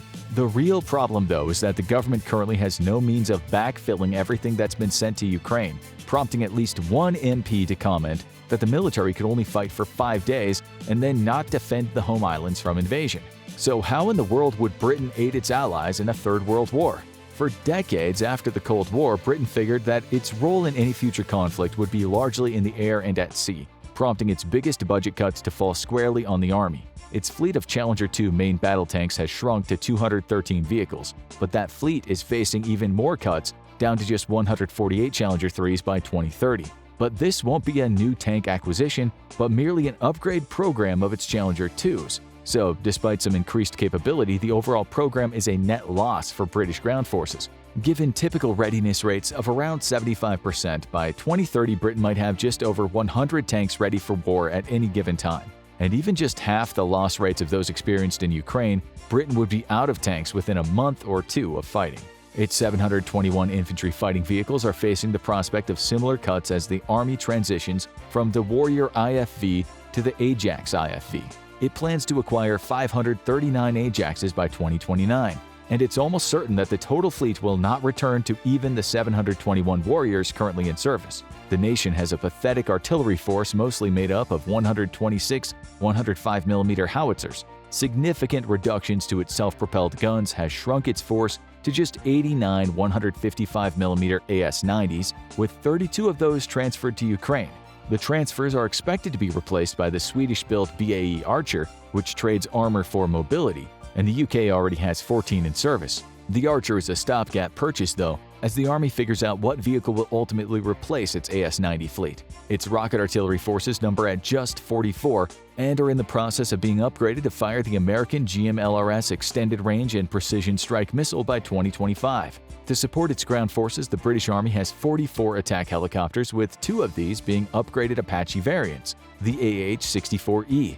The fleet is actually expected to grow, however, with a total of 50 new helicopters on order to replace its aging fleet of license-built Apaches procured in 2004.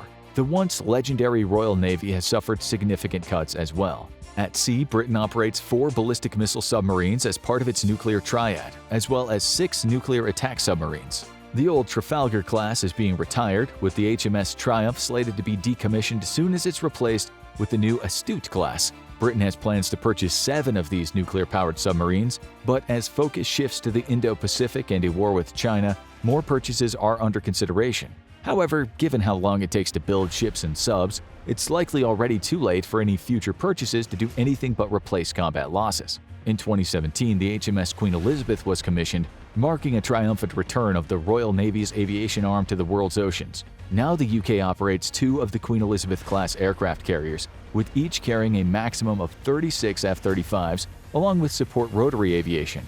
The largest vessels ever built for the Royal Navy, they pale in comparison to the 75 to 90 combat jets that a US supercarrier can field, and which China eventually hopes to match, but are a significant move back to becoming a significant naval power. The F-35 also gives the UK an outsized punch against any potential adversary, namely China or Russia, though the nation has been heavily criticized by the US after one of its former F-35 pilots was discovered to have been contracted as a consultant by the Chinese military. Its carriers are supported by 6 Type 45 destroyers, which are primarily equipped for an air defense role to protect friendly ships from enemy aircraft and missiles. These are supplemented by 11 Type 23 frigates, which, while being guided missile frigates, lack significant punching power against surface vessels. Instead, the Type 23s are optimized for anti-submarine warfare, leaving the anti-ship role largely up to its attack submarines or aircraft carriers. The Royal Air Force, meanwhile, finds itself in dire straits. Its air fleet has shrunk to just 137 Eurofighter Typhoons and 29 F-35s, which are jointly operated by its Fleet Air Arm. This leaves the Royal Air Force with basically just the Typhoon, and those are already being scrapped with the fleet shrinking by the year. The RAF does have plans to procure between 60 to 80 total F-35s, though it'll be sharing about half of those with the Navy. The Tempest, now in development, is expected to make up the bulk of the Royal Air Force by replacing the current fleet of Typhoons. But given the history of the British arms procurement, the Royal Air Force's outlook is grim as it attempts to defend British interests with a fleet of less than 200 combat aircraft. To make matters worse, the RAF has no operational advanced early warning and control aircraft, with an order for 5 being reduced to just 3 and expected to be delivered in 2024. It does still maintain 9 Poseidon anti-submarine and anti-ship aircraft, however, as would be expected given its duty to defend the UK-Greenland-Iceland line against Russian ships and submarines in case of war. So, how would the UK fight in a Third World War with such an anemic military? Britain's role in a major future conflict would be relegated to a support role, a serious demotion from its frontline role in both world wars. In a European conflict, Britain's biggest contribution to NATO would be its role as an unsinkable aircraft carrier for American long-range strike aircraft. With no dedicated bombers of its own, and such a small air fleet of which only about half would ever realistically be operational at any one time, British fighters would be best used to ensure the skies over and around the British Isles remain safe for Allied aircraft, especially for big American bombers like the B-52. Its Navy's greatest contribution would be in securing the all-important UK-Greenland-Iceland line, a picket line stretching across the North Atlantic. Russian vessels would seek to cross this picket in order to attack American shipping in the Atlantic. Though, given the state of the Russian Navy today, only its submarine forces would pose any threat. These Britain is well suited to tracking and destroying, given its fleet of Poseidon aircraft and frigates. Britain would struggle to provide significant firepower for a land task force, and its forces would likely be relegated to a reserve force, to be held back and used in case of enemy breakthrough. As it would take weeks for Britain to fully meet its NATO commitments, its army would be important in relieving combat exhausted or depleted NATO forces from other nations. But lacking significant firepower, Britain's days as a frontline force are well in the past. As the next major global conflict is likely to occur in the Pacific against an increasingly belligerent China, Britain would be ever more hard-pressed to seriously support its American and Australian allies. However, a 2023 UK-Japan defense agreement has greatly increased ties between the two nations and allows for the deployment of their militaries within each other's nations. While small, a UK air or ground commitment in Japan would still be significant, given its modern capabilities. And in a war over Taiwan, one can never have enough combat jets or ground-based air defenses protecting Japanese airfields. Its attack submarines could pose a significant headache for China, given their extreme stealth and lethality against a People's Liberation Army Navy that's still lagging significantly behind in anti-submarine warfare. Here, Britain's small undersea forces would have an outsized effect in helping the US and allies shut down Chinese shipping around Taiwan, though the strait itself is too shallow for safe operation of attack submarines. Of its 2 aircraft carriers, it's likely only one would be operational at any one time. But an additional, if smaller, carrier in the Pacific would be a significant boost to US efforts to prevent a Chinese invasion of Taiwan. Its days as a global military power are firmly behind it, and its military is in a state of crisis, but Britain can still provide significant assistance to any Allied effort in the next major war. In the end, it's exactly these allies that are Britain's greatest strength, though the nation must ask itself if it hasn't been overly reliant on both its nuclear arsenal and the power of its allies to guarantee its own security.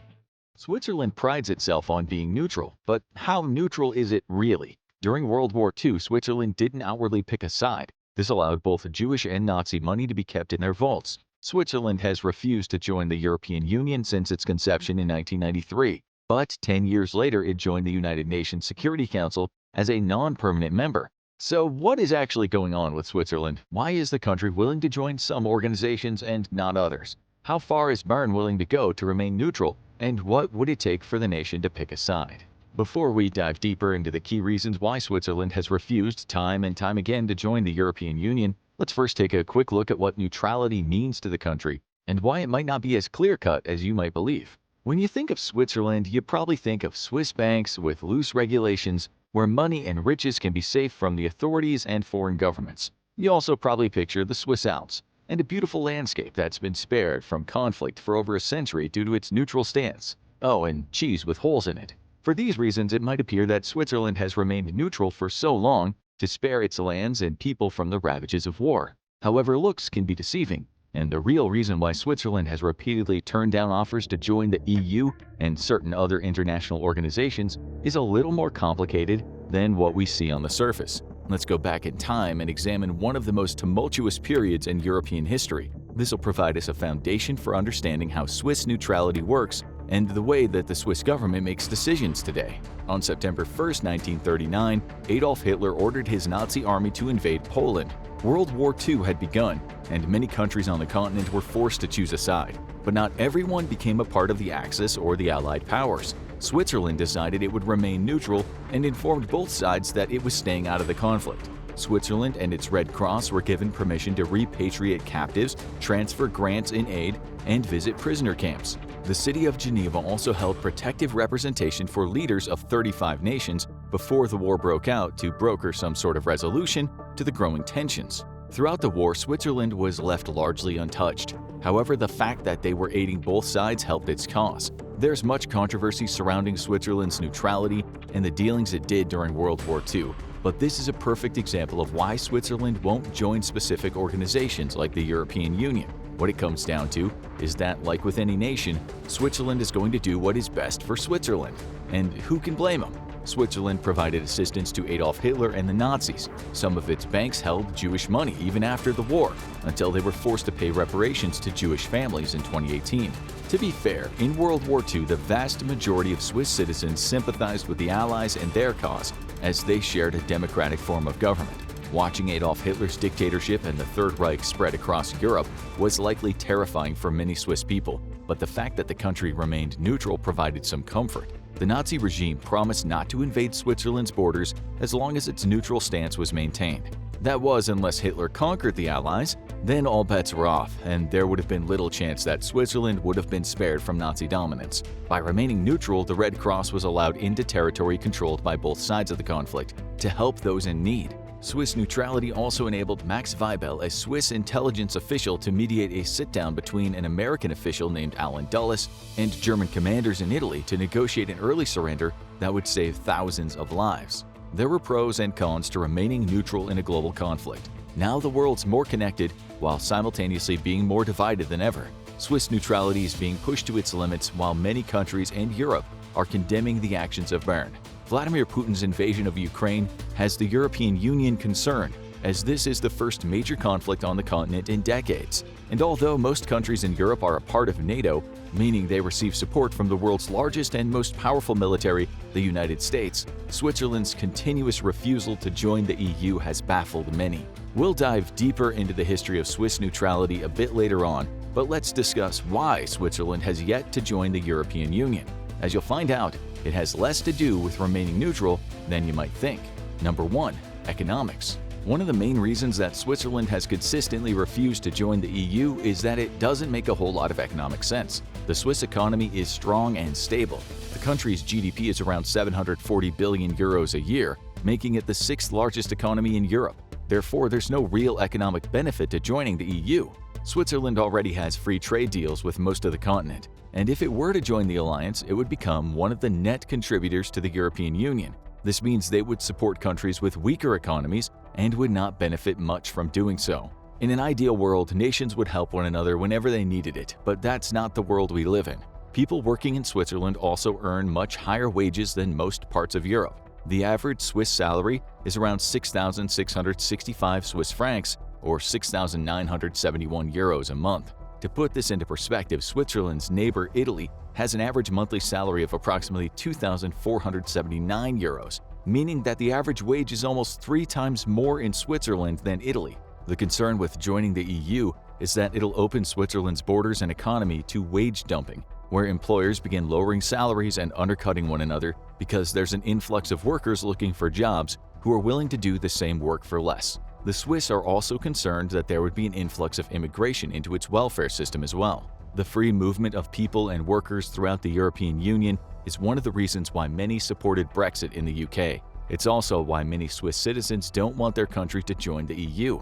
The influx of new laborers could be detrimental to the Swiss workers. Joining the European Union likely wouldn't cause the Swiss economy to collapse, and an influx of workers could even boost the economy. Still, the fear of outsiders and what it'll do to wages and jobs has led to the majority of Swiss people voting against joining the EU.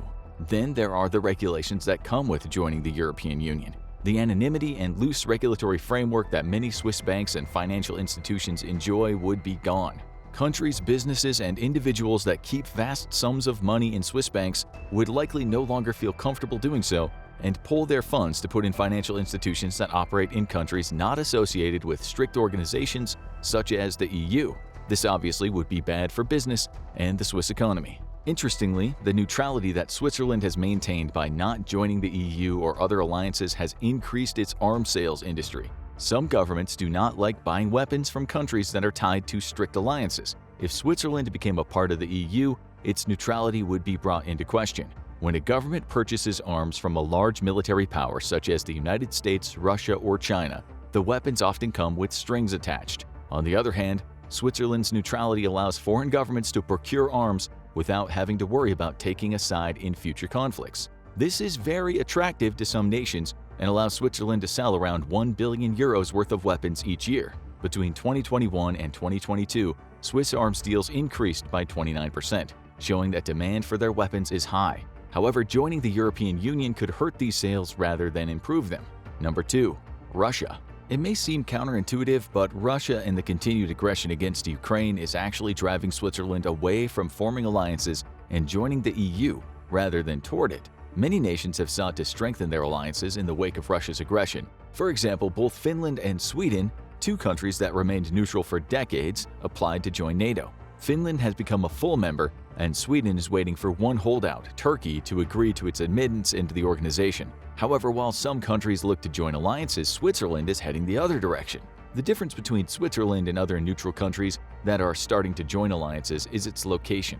Switzerland sits in the middle of the European continent, surrounded by Germany, France, Italy, Austria, and Liechtenstein. Germany and France are 2 of the strongest militaries in the world. Therefore, if Russia or another foreign threat ever decides to invade Europe or a member of the European Union, Switzerland would be surrounded by some heavy hitters who would serve as a barrier in a potential future conflict. Their landlocked location and neighbors protect the country even as it remains neutral. Sweden and Finland, on the other hand, don't have that same luxury. Finland shares a border of around 1,340 kilometers with Russia, and Sweden's massive coastline, which runs along the Baltic Sea, makes it susceptible to Russian naval vessels. There's no overwhelming security benefit for Switzerland if they were to join the European Union. Article 42.7 of the Treaty of Lisbon set up the Mutual Defense Clause, where if one member of the EU is attacked by an aggressor, the rest of the members will come to their aid. This basically negates any form of neutrality of countries that are part of the European Union. This is a massive turnoff for many Swiss policymakers and citizens. We'll discuss why neutrality is so important to Switzerland and the history it's ingrained into the Swiss culture. But for right now, it's important to know that many Swiss policy decisions consider the country's neutral stance ahead of all else. It's interesting to note that Switzerland does have a military and purchases weapons and vehicles from other nations. The Swiss armed forces have just over 100,000 active personnel, around 280 tanks, approximately 134 of which are Leopard 2s, and about 40 fighter aircraft, most being Lockheed Martin F-35s. The Swiss government recently passed a bill to increase military spending from 5.6 billion Swiss francs to 7 billion, or 5.86 billion euros to 7.33 billion euros by 2030. This would bring the total military budget above 1% of the country's total GDP. Between 1990 and 2019, Swiss military spending dropped from 1.34% to 0.67% of its GDP. Number 3. Politics. Joining the European Union is inviting to countries that have struggled through tumultuous governments in the past. The EU provides a form of stability in that all nations that are part of the organization must maintain a form of democratic government. This allows populations in the EU countries peace of mind. This is incredibly important for nations that were formerly part of the Soviet bloc or experienced some form of fascism in the past. Switzerland has maintained a stable democratic government for over a century. The trauma that's associated with living under an oppressive regime is long-lasting in a population, but this is not something Switzerland has had to contend with. The Swiss government has stood staunchly neutral in foreign affairs ever since the end of the Napoleonic Wars, when it regained its independence. It's worked so well for so long that the government and Swiss citizens are hesitant to change the diplomatic view of the nation. Staying out of the European Union has given the Swiss government the autonomy to continue doing business as usual, allowing it to do what's best for Switzerland itself. This means the nation can continue to be a neutral ground where countries broker peace deals or conflicts can be discussed. If Switzerland became part of the EU, the autonomy to carry out impartial negotiations would be lost. And since Switzerland prides itself on being a safe space for discussions to occur, the policies of the government must reflect that stance. Switzerland is content with looking inward and bringing its citizens prosperity. The European Union allowed countries like France and Germany to extend their power and influence on a global scale.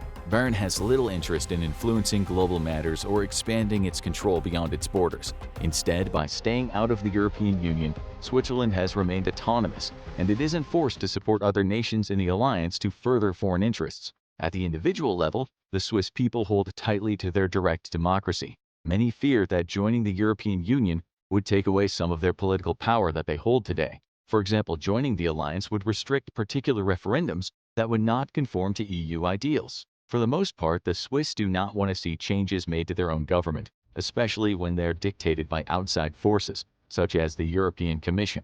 Therefore, joining the EU is not just unpopular at the government level, but at the individual level in Switzerland as well. When polled on why they don't want to join the EU, the number one concern for most Swiss citizens is that it would jeopardize their nation's sovereignty. This has led to slogans being created against Switzerland joining the EU, such as "foreign judges." The people of Switzerland embrace their independence and do not want outside forces interfering with how their country is run and how their lives are lived. The Swiss government has bilateral agreements with almost every nation in the European Union, and these agreements often benefit Switzerland more than the other country. It would make no sense for the government to give up these beneficial deals to join the EU when it's already getting everything it wants while remaining neutral. The status quo favors Switzerland right now, which is why the government, businesses, and people do not want to join the EU. But how did Switzerland get into such a strong position while remaining neutral for so long? And how has the past influenced the decisions being made in the present and the future? For the answers to these questions, we'll need to go back in time and examine how Switzerland got to where it is today. Swiss neutrality and the foundation of many of the diplomatic decisions the country currently makes began in 1648. Like all nations, the borders of Switzerland have changed over time as conflicts arose and ended on the European continent. However, the Peace of Westphalia, which brought an end to the 30 Years' War and was agreed upon in 1648, was the first formal declaration of neutrality for Switzerland. Unfortunately, in 1803 the Napoleonic Wars began and regions of Switzerland were once again invaded and held by a foreign ruler until 1815, when the Congress of Vienna re-established the borders of the nation. Ever since then, Switzerland has remained neutral, at least to a certain extent. When Switzerland declared it would be a country of perpetual neutrality going forward at the Congress of Vienna, an agreement was made that the nation would not take part in future conflicts or provide mercenaries to any other country. In return, the nations of Europe promised not to fight any more wars on Swiss land. In 1874, the Swiss constitution was revised to function as a direct democracy by referendum. This meant that the people of Switzerland now had the right to vote on major decisions made in the country instead of having representatives be a proxy for what they wanted. When World War I broke out in 1914, Switzerland vowed to remain neutral. During this time, the Red Cross formed its own units that would aid the wounded throughout the conflict. After the conclusion of the Great War, the Treaty of Versailles once again reaffirmed Switzerland's neutrality. In 1920, Switzerland joined the League of Nations, which meant the government would work closely with other nations in Europe to maintain peace. The headquarters of the League was established in Geneva. However, over the next 2 decades, peace would fall apart, and Europe would be plunged into a Second World War. When the Nazis invaded Poland in 1939, Switzerland's Federal Council declared the nation would once again remain neutral. This was somewhat true, as Switzerland and its institutions would aid both sides, but would engage in some questionable practices when it came to collecting and storing both Nazi and Jewish money. It has been argued that Switzerland's neutrality during World War II was an act of cowardice that allowed the Swiss government to distance itself from the Nazi atrocities while simultaneously benefiting from laundered German money. Others state that since Switzerland remained neutral, it allowed them to act as a mediator and bring the war to a close. The neutral nature of Switzerland and the ethics of its stance during World War II are still debated by historians. In 1959, Switzerland became one of the founding members of the European Free Trade Association. During this time, its 4-party government system was developed, which became known as the Magic Formula. Having 4 parties allowed for political stability and the balancing of ideas and ideologies in the government itself. However, there were still some difficulties and nationalist views that would arise. Right-wing groups campaigned to restrict the entry of foreign workers, and it wasn't until 1971 that women were given the right to vote in federal elections in Switzerland. It would take another 14 years after that for a referendum to finally pass that guaranteed women legal equality with men within their marriages. The Swiss people were still staunchly neutral during this time, and a referendum in 1986 for Switzerland to join the United Nations was shot down by a margin of 3-1. Conservative views around immigration and maintaining the status quo in Switzerland were largely popular at the time. In 1992, Switzerland joined the World Bank and the International Monetary Fund, or IMF, but rejected a proposal to join the European Economic Area. This was because joining the EEA would have resulted in more restrictions for Swiss businesses and served no real benefit to the country itself. For many nations, it became clear Switzerland was cherry-picking which organizations to join and deals to make in order to further its economic aspirations. The Swiss government had no intentions of becoming closer to the rest of Europe to create a more unified political, economic, and military organization. During the 1990s, there was a shift in the country to hold the Swiss government accountable and make reparations for past actions.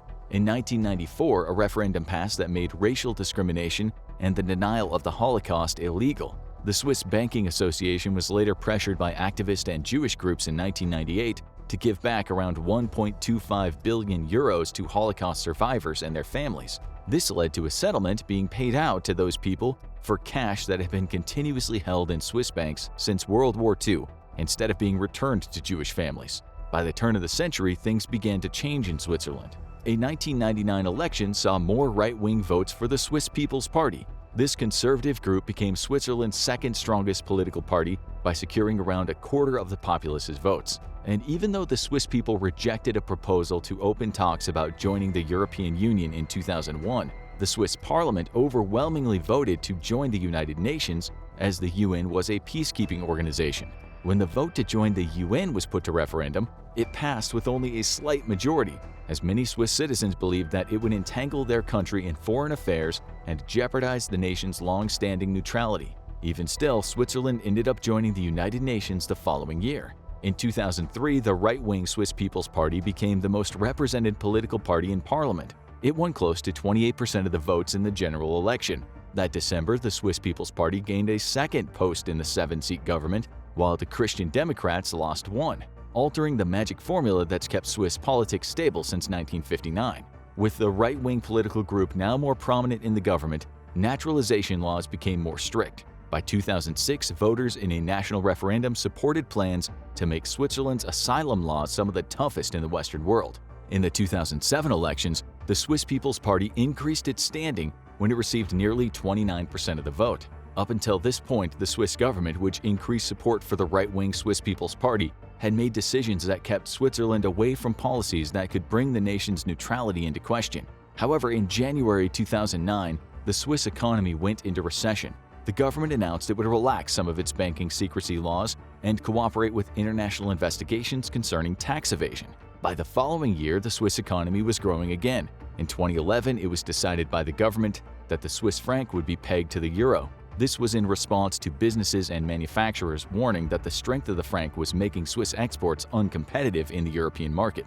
Pegging the Swiss franc to the euro would keep the country from falling into a second recession in only a few years. In October 2011, the Swiss People's Party started losing support and seats in the parliamentary elections. It still remained the largest party, but its numbers were dwindling. Switzerland reimposed strict immigration quotas on workers from Central and Eastern Europe. The EU criticized this move, but Switzerland carried on anyway.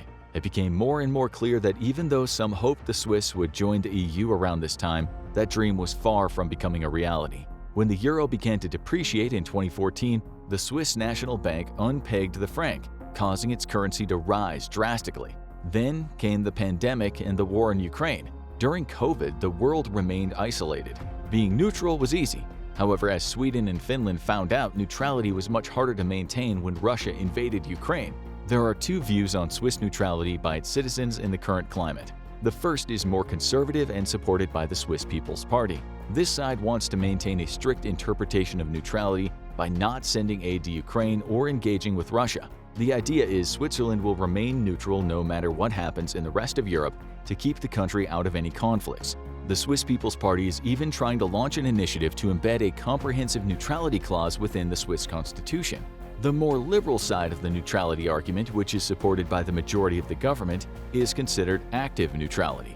This would allow Switzerland to work with other organizations and nations such as the UN to play an active role in maintaining peace and aiding in humanitarian efforts. Switzerland already abides by UN sanctions, which shows that it has taken a more actively neutral stance than a conservative one.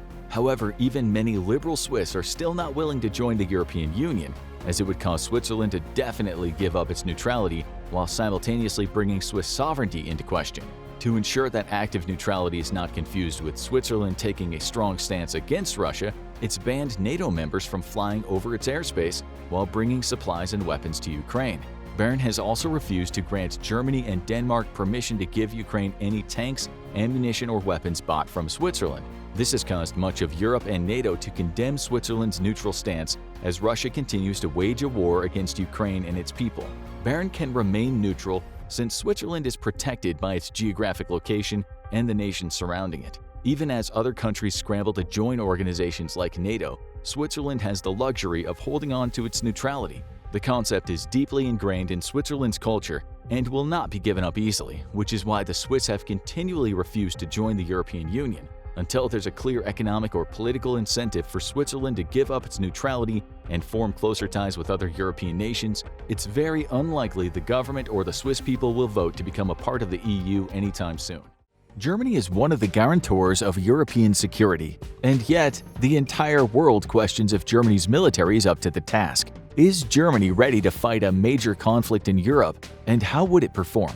Russia's invasion of Ukraine was a wake-up call for a complacent, pacifist Europe. After the end of the Cold War, Europe had a reason to relax. But while everyone was taking siestas and sipping espressos at their favorite bistro, Russia was plotting. When Russia first invaded Ukraine in 2014, Europe hardly blinked because not only had it become complacent, but it had become extremely dependent on the energy supplied by the only challenge to their own national security. Nobody was more guilty of this than Germany, who foolishly believed it could sway Moscow via trade dependence. Instead, Germany handed Putin the very reins of its economy. The second invasion of Ukraine at last woke Europe up to the fact that it still had a belligerent, much bigger neighbor on its border. By then, though, the state of many European militaries was utterly abysmal. and few major European powers were in worse shape than Germany. During the Cold War, the readiness rate of the West German military hovered around 90%. Today, that figure is anywhere between 20 to 40%, meaning that only 20 to 40% of its personnel and equipment is ready for immediate action. For years, Germany couldn't even meet its NATO commitments to the Rapid Response Force established during the Obama presidency to counter sudden Russian aggression unless it first cannibalized other units for supplies and gear. In 2018, Jorge Benitez of the Atlantic Council think tank stated, "The readiness of the German military is abysmal. For years, German leaders have known that major elements of their armed forces, such as tanks, submarines, and fighter jets, are not fully operational and can't be used for actual military missions. Despite Germany's strong economy, its military was found to be one of the weakest on the continent." Famously, President Donald Trump considered Germany a freeloader, coasting on the might of the US and the rest of NATO as guarantors of its own security. At the same time, not a single one of Germany's submarines could take to sea. Only 4 of its 128 Eurofighter were prepared for combat, and the Army's vehicles were unprepared to meet NATO combat requirements. Its troops had no body armor, no night vision equipment, and even lacked cold weather clothing. How in the world could one of Europe's economic powerhouses have a military incapable of defending even its own borders? The answer is a strong pacifist streak amongst German policymakers, but also a willingness to sacrifice on security in order to stimulate its national economy. And when you've got one of the largest concentrations of American troops outside of the US borders in your territory, you probably feel pretty secure. Hiding under America's skirts, Germany instead preferred to spend its money on everything but defense, crippling its ability to fight even a light-intensity conflict. But German society is also deeply uncomfortable with military spending, and given its history in the first half of the 20th century, it is easy to see why. In a 2018 poll, 51% of those surveyed stated that they did not want their military budget to increase, despite a pledge to NATO in 2014 to finally hit 2% of GDP spending on its own defense. 13% wanted even further cuts. Time and again, Germany tried to push through some legislature to increase military spending, but inevitably it was either slashed or failed to pass into law, with the funds instead being diverted to social welfare programs. Despite this, in 2019, Germany led NATO's Very High Readiness Joint Task Force, designed to quickly deploy to hotspots in Eastern Europe. German defense documents leaked to the public by the Die Welt newspaper showed that the German contingent of this task force only had 9 of the 44 Leopard 2 tanks it needed operational, and only 3 of the 14 Marder armored personnel carriers. The German Air Force's readiness was even worse, needing partner support to even get a fraction of its air power to the skies. The security situation is critical thanks to a resurgent Russia, and German Chancellor Olaf Scholz declared an end to the decline of the German military by pledging a $104 billion increase in defense spending and to meet NATO's requirement of 2% of GDP. Yet already there are doubts that more than half of this money will actually end up being procured and spent on the military, and Germany's bold rearmament plans might be nothing but hot air. Europe's largest economy could once more end up coasting on the strength of its NATO partners, outsourcing its own defense while spending money elsewhere.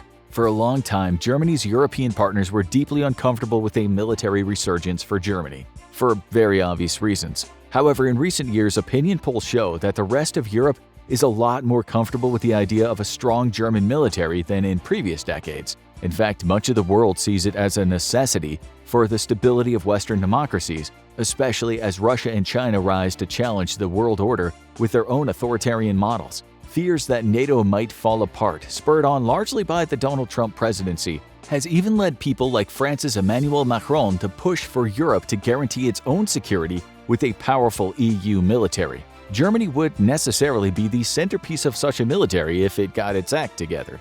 Russia's invasion of Ukraine has successfully swayed the German public opinion, though, with now 63% stating that they support the plan to spend $104 billion on the military in the coming years. But Chancellor Scholz hasn't done himself or Germany any favors. His longtime refusal and constant moving of the goalposts in regards to sending Leopard 2s to Ukraine has eroded Germany's credibility, to the point that much of Europe is once more looking at the US for leadership in its own backyard. When it comes to military spending, Olaf is once more waffling, stating one day that he doesn't wish to repeat the mistakes of pre-World War I Germany in rearming itself, while the next day stating that a strong German military would encourage its NATO allies, that the nation can be counted on.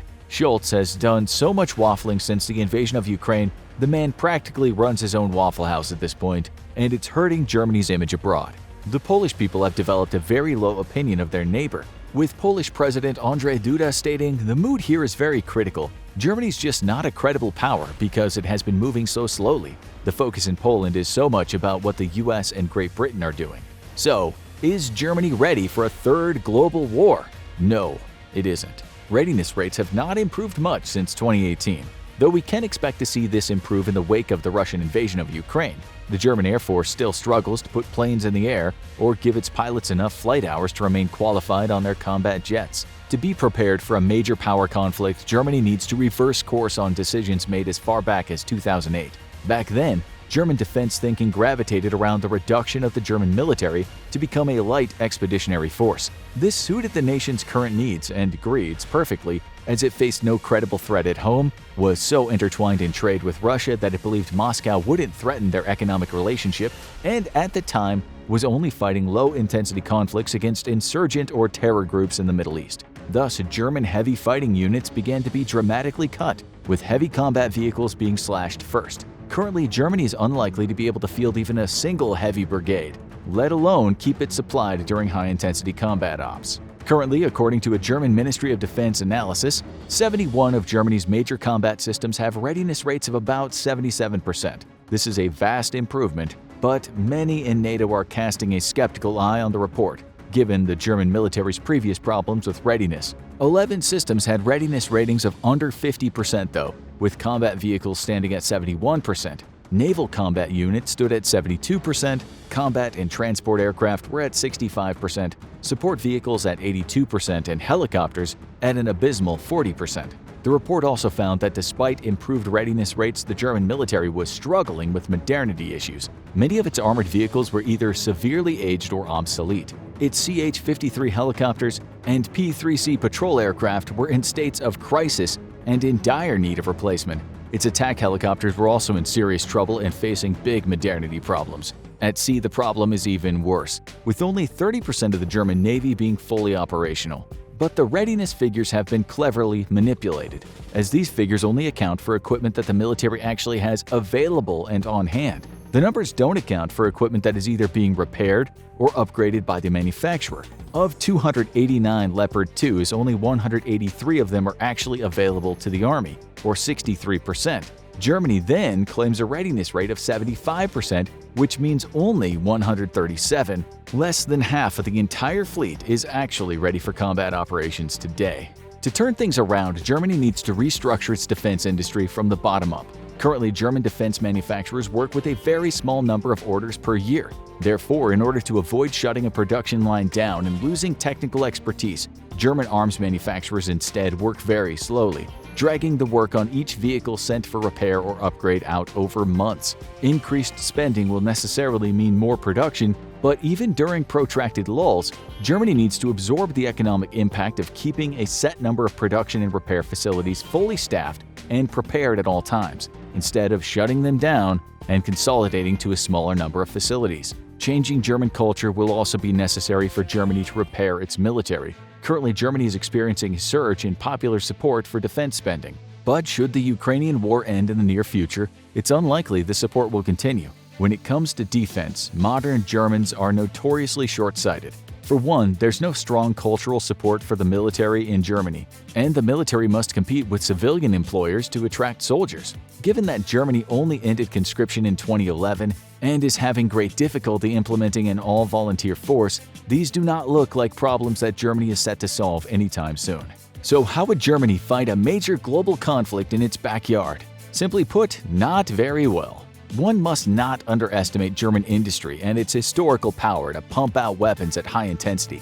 But modern warfare moves incredibly quickly and consumes resources at a truly astonishing rate. Even the United States found itself seriously reconsidering the readiness of both its military and military-industrial capacity after the first few months of fighting in Ukraine. That's why it's important for Germany to build a strong military and military-industrial complex today. For now, the best that Germany could do is provide logistical support and perhaps, at best, a heavy combat brigade. Germany would rely on the US and the rest of NATO partners for all of the heavy lifting. its naval forces, with a readiness rate hovering around 30%, would be essentially useless on their own, and instead what ships could actually sail would find themselves thrown into American or European formations under the command of foreign admirals. Likewise, its air force would be relegated to fulfilling niche obligations, incapable of sustaining high-tempo combat ops on the front line. For the sake of European security and the credibility of Western democracies, Germany must reverse course now. The time of coasting on the defense capabilities of others is over. After the devastation it suffered in World War II, Poland was a struggling nation, and life didn't get any easier when it became a satellite state of the Soviet Union. But Poland has been clawing back its status as a major player in Europe, and some are saying it might even soon surpass the once mighty Great Britain as a major world power, both economically and militarily. That is a big claim.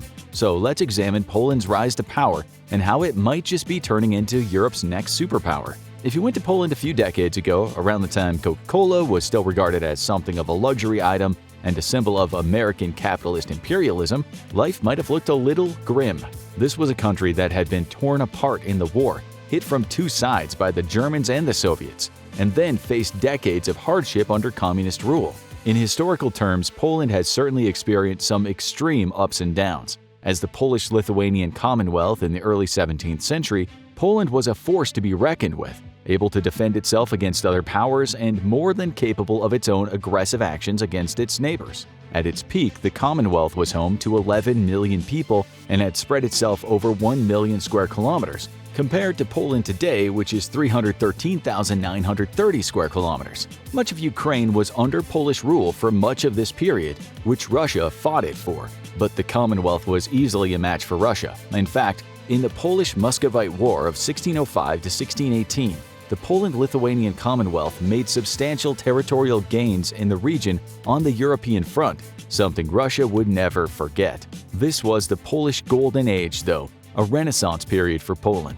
The country was a major political, military, and economic power, and while it never quite reached the heights of other great European powers or colonized other nations, its prowess allowed its culture and language to spread far and wide, a process known as Polonization. But then came the downfall, where Poland was in effect erased as a nation. Bit by bit, the country was taken apart in what we now call the Partitions of Poland. These occurred piecemeal in 1772, 1793, and 1795. Russia, Prussia, and Austria together picked Poland apart, and Poland wasn't militarily strong enough to stop those huge territorial seizures from happening, which had been weakened from its oligarchical rule. In just the first partition, Poland lost around half of its population, or around 1/3 or 81,500 square miles of its land. In the second, Russia and Prussia took another 115,000 square miles, and after those two countries quelled a Polish uprising in 1794, Poland lost another 83,000 square miles. Austria grabbed what was then known as Little Poland, an area southeast of the country that contained the city of Krakow. This was not a great time in Polish history. For 123 years, there was no autonomous state known as Poland. But then, under Napoleon Bonaparte, the Duchy of Warsaw was created in 1807 after Poles fought alongside him. This was a client state of France, but something close to Polish sovereignty. Then Napoleon later failed miserably in his invasion of Russia, after which European powers decided what to do with the borders and territories in the meetings known as the Congress of Vienna from 1814 to 1815. That saw the end of the Duchy of Warsaw, making it so Poland was once again firmly divided into parcels owned by Russia, Prussia, and Austria. The Congress Kingdom of Poland was created, but it was under Russian rule.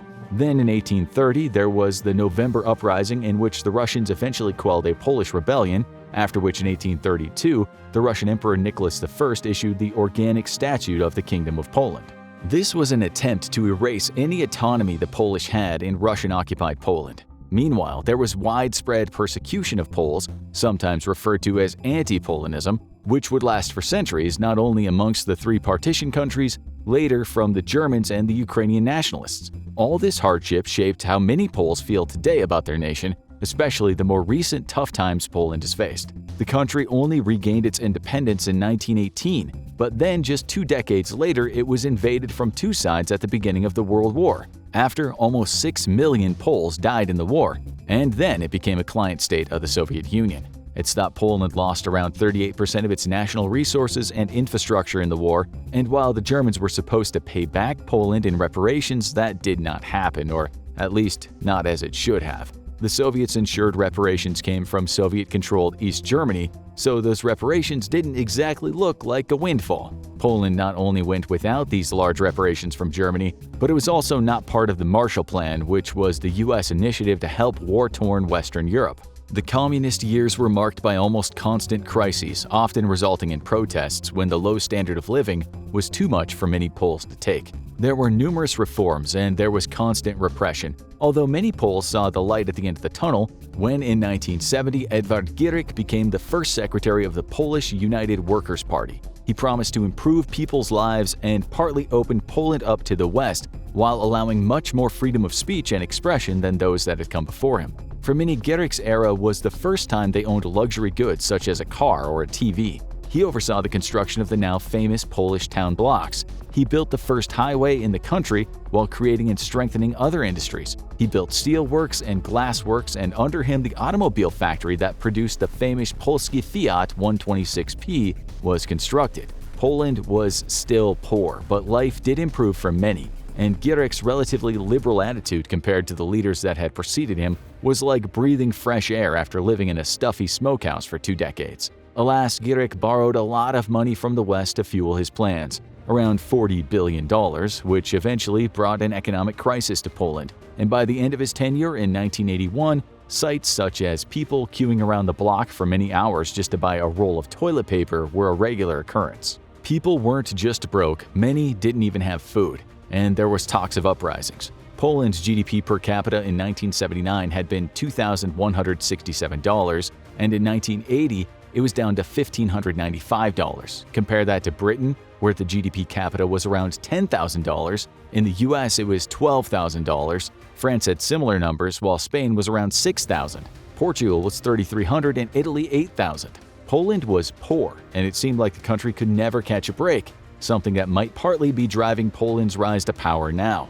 Economic experts talk about how GDP doesn't always tell the full story of how well people live. And that's correct, but in 1981, Poland was indeed an economic tragedy. People struggled to buy the most basic necessities. The police were highly corrupt, as were most other officials, and the regular working person didn't have much hope. The Rzeczpospolita daily newspaper wrote that in the summer of 1981, Poland was at the bottom of the crisis, stating that Warsaw was so poor that the buses couldn't run because there wasn't enough money to replace tires. As food was rationed and people could buy just a few pounds of meat per month, citizens took to the streets flying banners that showed a black skull with a knife and fork crossed below. People shouted in unison, "We are tired of being hungry. We are tired of queuing. We demand life on the level of a civilized country." The New York Times wrote on July 30, 1981, that anger over food spreads in Poland, and that there was a new wave of unrest as people called out that they were hungry, they wanted bread, they wanted meat. They said they had enough of lies and threatened that the hungry will eat the authorities. The government responded by implementing martial law, blaming the food shortages on strikes. While not the response the protesters were looking for in some ways, it was a slight improvement, since in the decades earlier being part of a protest might have meant torture and a bullet in the back. So, this was Poland in 1981, a year before much of the world watched E.T. the Extraterrestrial, and saw how young American kids living among pretty tree-lined streets didn't seem to have much to worry about other than their next bicycle adventure through their beautiful suburbs. And in those kinds of films, when someone opened the refrigerator door, inside was more food than you could dream of. Poland was another world completely. Polish people wanted that reality, and now many of them have it. If you visit Poland today, while there is still poverty of course, the days of food shortages seem to Poles like another world. There's a collective breath of fresh air being breathed in, and this one is no flash in the pan like the late 70s when the government got so reckless with borrowing. The present seems like a new golden age to those that suffered through wars and communism. Meanwhile, news media in the UK is saying Poland will soon overtake the UK as a major European power. This is huge if it's true. We're talking about a country that had the biggest empire the world has ever seen being overtaken by a country that couldn't even feed its citizens just a few decades ago. And the UK's decline and Poland's rise serve as a comparison for each other, so we'll show you just how far Poland has come. As many Poles are now enjoying this relatively good patch in their history, Meanwhile, in the UK, between the 1st of April 2022 and the 31st of March 23, a leading UK charity said it distributed 3 million emergency food parcels, an increase of 37% from the same period the year before. In what's called the cost of living crisis, demand for food banks hit an all-time high in the UK. Sure, Poland has food banks too, but the difference is that most people that use them, according to the European Food Banks Association, are refugees. In the UK, it's the general populace that's now unable to feed themselves, sometimes even with a full-time job. Hundreds of thousands of Poles emigrated to the UK over the last 20 years, but now the British media is saying they're returning to their homeland in droves, a homeland now being called the Land of Opportunity. The Sunday Times said the standard of living in Poland is improving, while British standards are declining. The cost of living in the UK is increasing, as is the crime rate, and as are waiting lines at hospitals. Is this an exaggeration? A recent article we found titled "Traveling Across Poland Showed Me That Britain's Economy is Broken" described ugly and forlorn-looking former industrial towns in Britain full of betting shops, pawn shops, and discount supermarkets. In larger cities, he found people sleeping in doorways everywhere. He wrote, OECD using GDP per capita at purchasing power parity. Cities like Warsaw, Poznan, Krakow, and Wrocław are all wealthier than Liverpool, Birmingham, and Manchester. He said he found the differences in how much better life was in Polish cities immediately obvious. What happened to the seemingly unsinkable ship of Great Britain, and how did Poland manage to become so much stronger than it had been in the past? Poland initiated major economic reform in 1989 when it transitioned to a capitalist market economy. Small and medium state-owned companies were privatized, and the private business sector flourished as Poland was viewed by its neighbors as business-friendly. It began to receive a lot of foreign direct investment, or FDI, since it soon had a highly skilled workforce and was cheaper than much of Western Europe as a place to do business. The country soon became one of the world's so-called economic miracles. It was the growth champion of Europe, experiencing better growth than even those Asian tiger economies such as Taiwan, Singapore, and South Korea. Also, Poland managed to largely avoid recession in the global economic crisis of 2008 and 2009. As the GDP for the European Union as a whole decreased by 4.5%, the Polish GDP actually increased by 1.6% when the crisis was at its worst. One of the worst countries hit was Great Britain, which had for years banked on its, banking industry. It eventually became the G7's worst-ranked nation for business investment, quite the opposite of Poland, which focused on building brainpower and business development. This was a country that in 1990 had a GDP per capita of a paltry $1,731, which was minuscule when you consider Britain's was about $19,000. France at the time was about $21,000, and the US about $23,000. Spain was around $13,000 and Portugal was $7,000.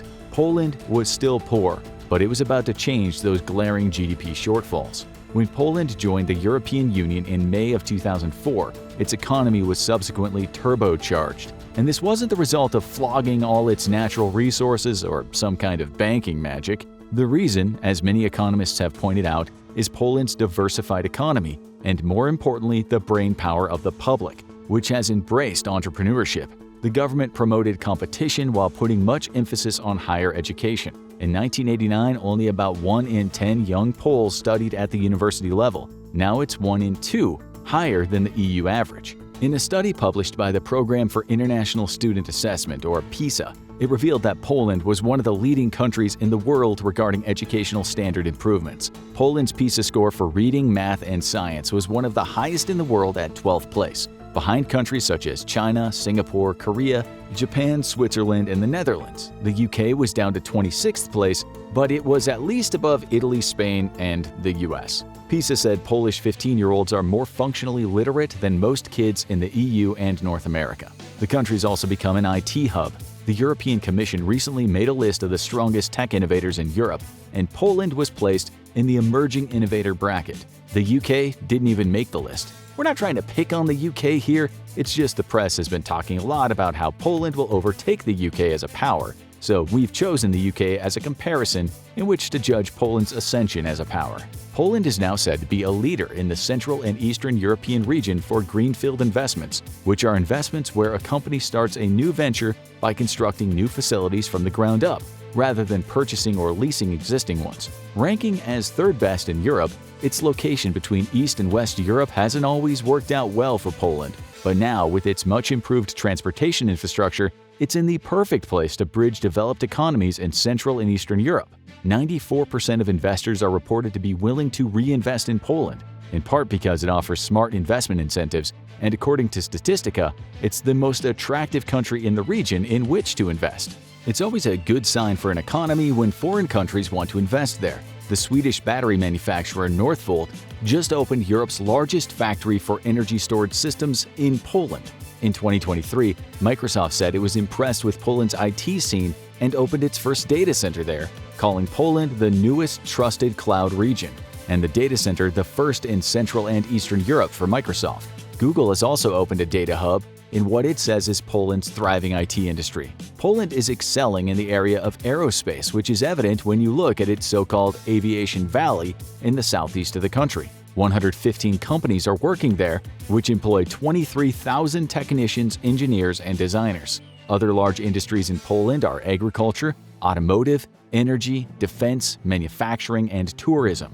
Speaking of the latter, besides many cities with outstanding architecture, Poland also has vast wilderness to be explored. It's home to the Central Eastern Europe's largest number of areas on the UNESCO World Heritage List. Poland has been one of the best performers in terms of European tourism booms over the last decade. Poland's also described as a good place to live in general, and now often makes it onto lists of the best places to live in Europe, with people saying you get good bang for your buck in Poland. If you look at various lists of countries in Europe where expats and digital nomads are drawn to for low prices but high standards, Poland generally is featured on those lists, which means drawing talent from the global talent pool. Still, Poles earn less than Brits on average. The UK in 2023 had a per capita GDP of about $46,000, and Poland wasn't even half of that, at around $19,000. France's was $44,000, Italy $36,000, and Portugal at $26,000.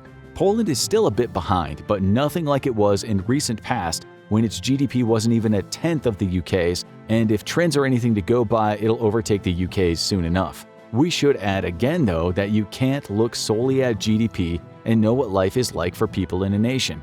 Ireland has a massive per capita GDP, double that of the UK, but only because huge multinational companies have operations there. A recent survey showed 7 out of 10 young Irish people wanted to move out of Ireland because they believed they'd find a better standard of living elsewhere. Wealth isn't spread out equally, which is why you have much of the UK currently relying on food banks, and millions of homeowners are finding themselves priced out of life after what AP in 2023 said were skyrocketing energy and food costs stemming from Russia's invasion of Ukraine.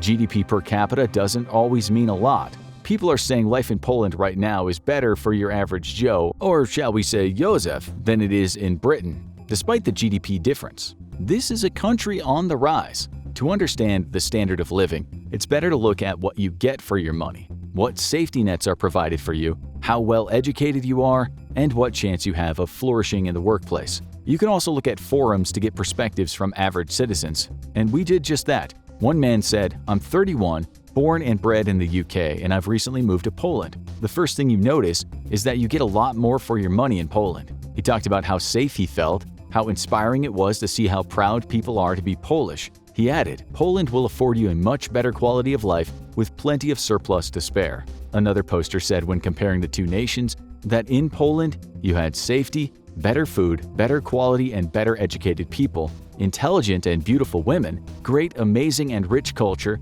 better social and interhuman styles, more polite and educated society on the main.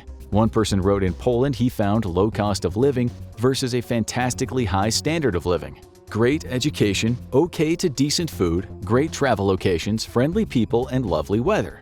We don't want to idealize Poland, and of course these forums are to some extent self-selecting, but we found literally 0 people who lived in both countries that didn't prefer Poland. This hope and pride the first person talked about, which is partly related to the tough time we explained that Poles have had, account for a lot when we're considering Poland's present and future development. The British are suffering a confidence crisis, a national disillusionment, and many people have lost hope in their governance. A recent survey revealed 73% of those living in the UK said they didn't trust the government to help improve their lives, whether on the right side or the left side. 56% of Poles said they distrusted their own government, but 55% said they trusted the EU. The economic analyst Matt Klein recently explained that things in the UK are worse than GDP per capita makes it seem. He said, "Take out Greater London, the prosperity of which depends to an uncomfortable degree on a willingness to provide services to oligarchs from the Middle East and the former Soviet Union, and the UK is one of the poorest countries in Western Europe." The same article explained that the UK has become a dark triad of deindustrialization, degrowth, and denigration of foreigners. Considering per capita growth and productivity growth per person, the UK is actually the worst in the G7 with its yearly decreases. But Poland's per capita growth has been increasing every year. That doesn't mean as Poland becomes a more mature economy, it'll stay that way, but right now the arrows are all facing up. The average growth in Poland is 3.6%, while in the UK, it was hovering around 0.5%. If this trend continues, Poland will indeed surpass the UK, while Hungary and Romania will do the same by 2040.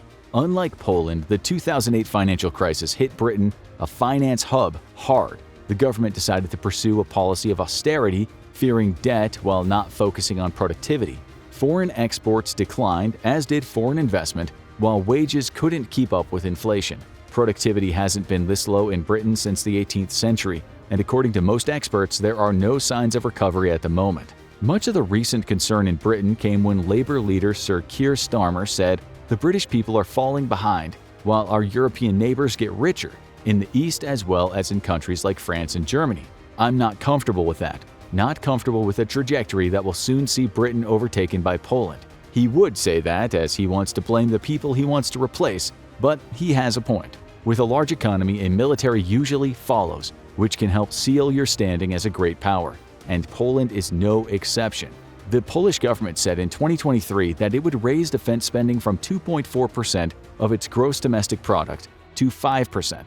The Polish defense minister Mariusz Błaszczak said Poland is working toward having the most powerful land forces in Europe. Poland already has more tanks and howitzers than its neighbor Germany, and the country says it'll have 300,000 troops by 2035, compared to Germany's current 184,000 and the UK's 231,000. Poland presently has about 152,000 military personnel. Meanwhile, according to the website Global Firepower, while the UK has the 5th most powerful military in the world, how long can it keep investing in its military if its poorest people can no longer afford to live in their houses and buy their groceries? These people may not take kindly to being told their military is expanding as they starve. That's no exaggeration. Reports in 2023 said nearly 1 in 5 low-income families experience food insecurity. 10 million British adults and 4 million children engage in daily intermittent fasting, not because they heard it advertised on a podcast, but because they can't afford to eat. Just recently, Poland inked a deal with South Korea to buy $13.7 billion worth of military equipment, including 82 K2 Black Panther tanks, 200 K9 Thunder howitzers, 48 Fa-50 light attack aircraft, and 218 K239 Chunmoo rocket launchers. Poland also recently bought 250 Abrams tanks from the US and 32 F-35 fighters, all costing around $10 billion. The US also sold $4.75 billion worth of Patriot missiles to Poland, adding to an approved anti-missile defense system. Poland also purchased 18 Advanced Combat High Mobility Artillery Rocket Systems, or HIMARS, for $414 million. For the future, the two nations have agreed to a $10 billion deal, which include 500 HIMARS, 468 launcher-loader module kits, 45 M57 Army Tactical Missile Systems, or ATACMS, and hundreds of guided multiple-launch rockets and warheads. The U.S. said this will improve Poland's military goals of updating capability while further enhancing interoperability with the United States and other allies. With Russia next to Poland, the U.S. is more than happy to support Poland's aspirations of becoming the next big European power. Poland's huge rearmament programs, including a $2.4 billion contract for British CAMS air defense missiles in 2023, tells us Poland means business. The country's defense budget has increased to $30 billion, which at 4.25% of Poland's GDP is the highest proportion of GDP in all NATO nations. Poland is looking to be the kind of military power it was back in its golden age. A military pundit said that no Western country wants to scale up its military so much and so fast.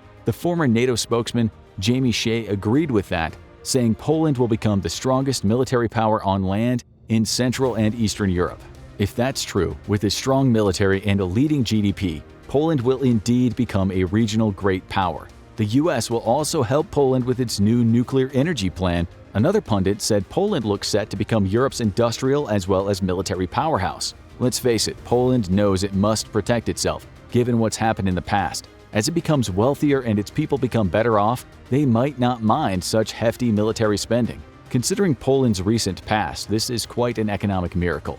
The question is, will it last? Even with all of Poland's successes, many Poles don't trust what is reported to be their right-wing nationalist government. Just recently, hundreds of thousands of people marched in the capital Warsaw, saying their government has violated the Constitution and is eroding people's fundamental democratic rights.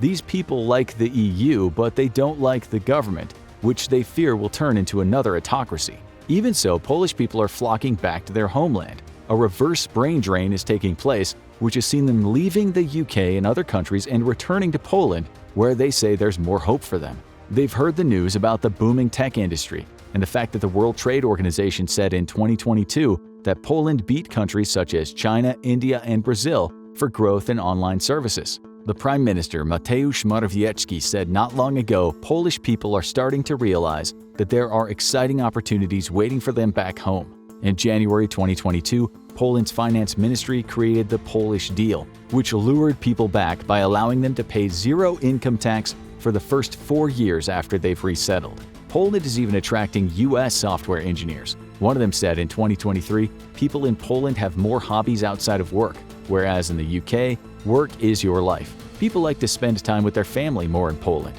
She said salaries in Poland are now catching up to salaries in the US. Some British firms have now started setting up operations in the EU since after Brexit. They say there are higher costs and numerous new trading rules. It might seem ironic that some British companies are setting up shop in Poland. A writer for an economy-focused website wrote in 2023, Poland is actively courting British firms. But will things stay this way? Will Britain bounce back? Will the Phoenix of Poland proceed to the heights of a European superpower? In a decade or so, could Polish people be complaining about all the Brit immigrants trying to enter their country and take their jobs? We can't say for certain this will happen, but as things stand, it's not out of the realm of possibility.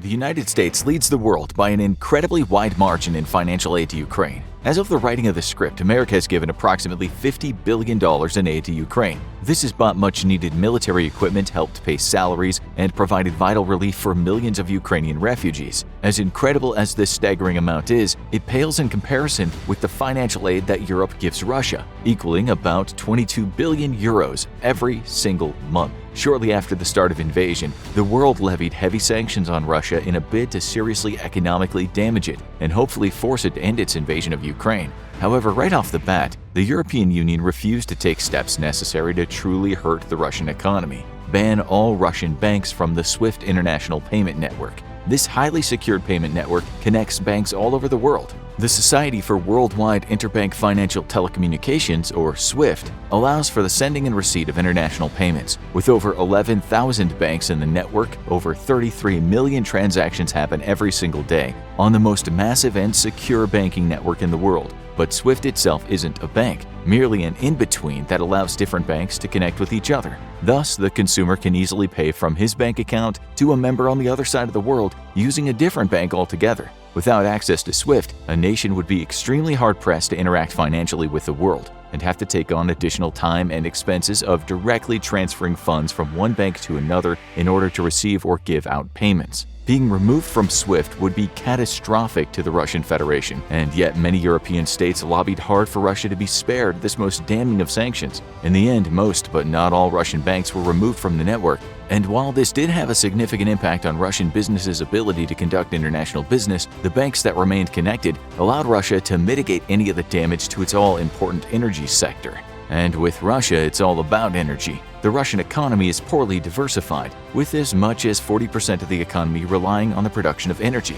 This makes the Russian economy extremely vulnerable to disruption, and it's exactly why Ukraine pushed so hard for Russia's energy sector to be targeted directly with sanctions. With energy exports making up around 60% of the Russian budget, a ban on Russian oil would be a death knell to the Putin regime. So why in the world hasn't Europe acted yet? After sanctions against it, the ruble crashed and threatened to take the Russian economy with it. Yet almost immediately it bounced back to pre-invasion levels. This was foreseen by anyone who understood that energy is Russia's biggest lifeline. Sure, pulling McDonald's out of the country cost thousands of jobs, and Adidas's exit from Russia has put the country into a full-blown tracksuit emergency. But energy is what keeps the most important parts of the Russian economy moving.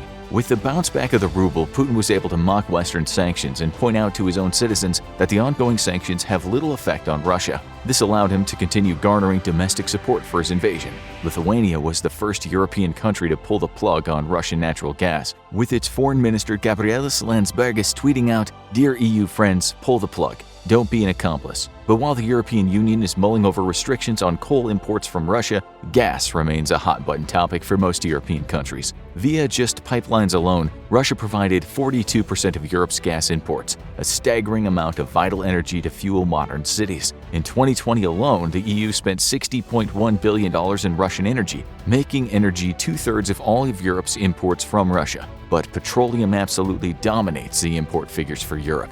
With 8 billion euros in natural gas imported, Europe also imports just over 48 billion in petroleum and petroleum products from the energy superstate. And thanks to Russian law allowing only the government-owned Gazprom to operate pipelines into Europe, most of this money is going straight into the checkbook of the Kremlin, which in turn it uses to continue supporting its war in Ukraine. But who are the worst offenders? Despite warnings against it by President Barack Obama, Germany basically went all in on Russian energy imports. And in 2020, Germany dominated natural gas imports from Russia with 45.8 billion cubic meters pumped straight into the country from Gazprom.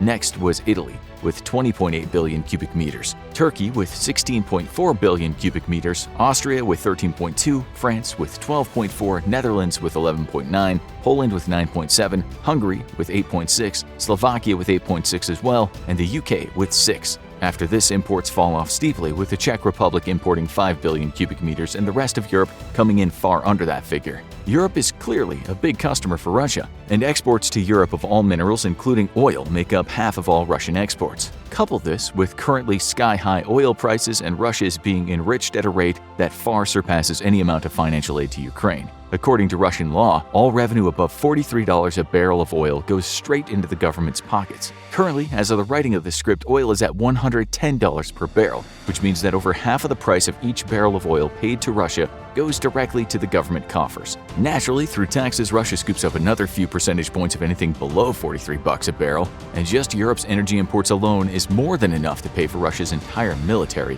which highlights the precarious situation that Russia would find itself in if Europe weaned itself off Russian energy. But Russia has worked hard for years to ensure this did not happen, cozying up to its biggest energy buyers and infiltrating political movements across the EU.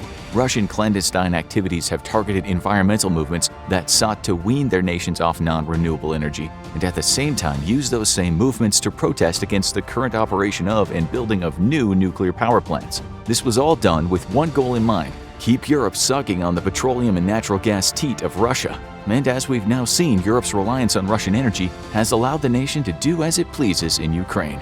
Yet now there's a growing movement to end all dependence on a nation utterly hostile to Western civilization. Poland's Prime Minister Mateusz Morawiecki was one of the leading figures of this movement, stating that Europe needed to end its dependence on Russian oil and natural gas so that the nation would not use those funds for further aggression. Some progress has been made, with Germany shutting down the Nord Stream 2 pipeline that ran from Germany to Russia, yet another project opposed by two American presidents. The pipeline was not yet operating though, so while it denied Russia some income, it was largely a symbolic move that Germany would not at least seek even further energy ties between itself and Russia. Yet Europe as a whole, and especially Germany, has been extremely reluctant to directly target Russian energy. Putin, however, has been proactive. He has cut off natural gas exports to both Poland and Bulgaria, and is now threatening to do the same to other nations. Prior to this, Putin had demanded that all future payments for energy be made in rubles so that the value of the currency could be propped up and further economic collapse contained. Europe had denied this out of hand, as current contracts stipulate that gas and other energy products are to be paid for in either dollars or euros. Yet, just a single day after Putin shut off the gas to Poland and Bulgaria, German and Italian energy companies practically tripped over themselves to open up accounts with Russian bank Gazprom Bank in order to comply with Putin's orders that purchases be paid for in rubles. With $850 million a day being paid by Europe to Russia, sanctions are not hitting Russia nearly as hard as they should be, and subsequently the war continues to rage. Yet, Putin's threats have galvanized Europe to become energy independent and have inadvertently led to a resurgence of a green movement on the continent. Facing the reality of being unable to effectively confront Russia as long as it provides for its energy needs, Europe has taken to looking at all sources of new energy, including renewable, with increased vigor. In the coming years, we should see an expansion of green energy across Europe, as many European nations are reluctant to turn to the Middle East for energy needs due to political concerns in the region. Now the European Union is working to phase out all Russian oil by the end of this year, and they're hoping to do the same with natural gas either by the end of this year or within a few years. This will be a serious hit to Russia's coffers, but the biggest benefit will be freeing Europe from the influence of a state that is overtly hostile to it. As long as Russia controls European energy, the European Union will never be able to effectively oppose Russian foreign policy. And as the shutdown of exports to Poland and Bulgaria have shown, some European countries are so dependent on Russian gas and oil that they threaten the very unity of the EU. The tension in Eastern Europe has been steadily rising since the start of the Russo-Ukrainian conflict in 2014. But most of the West's involvement leading up to this point has consisted of table talks. However, following the 2022 invasion, this all began to change. The US and EU started sending exorbitant amounts of money and resources to aid in the growing crisis. Putin began making nuclear threats, and now we find ourselves involved in the largest attack on a European country since World War II. Now, even the more traditionally passive countries are starting to discuss how this should be handled. On March 22, 2023, neutral states like Sweden joined NATO. Conscription has been reintroduced into the political discussion as well. With no signs of Russian surrender, some of the bigger players on the continent are starting to stand up. Just recently, France has made efforts to throw their hat into the ring. Having a long and complicated history with Russia, the increasing involvement of the French has left many curious as to how this will unfold in the coming years. Before we get into President Emmanuel Macron's recent public statement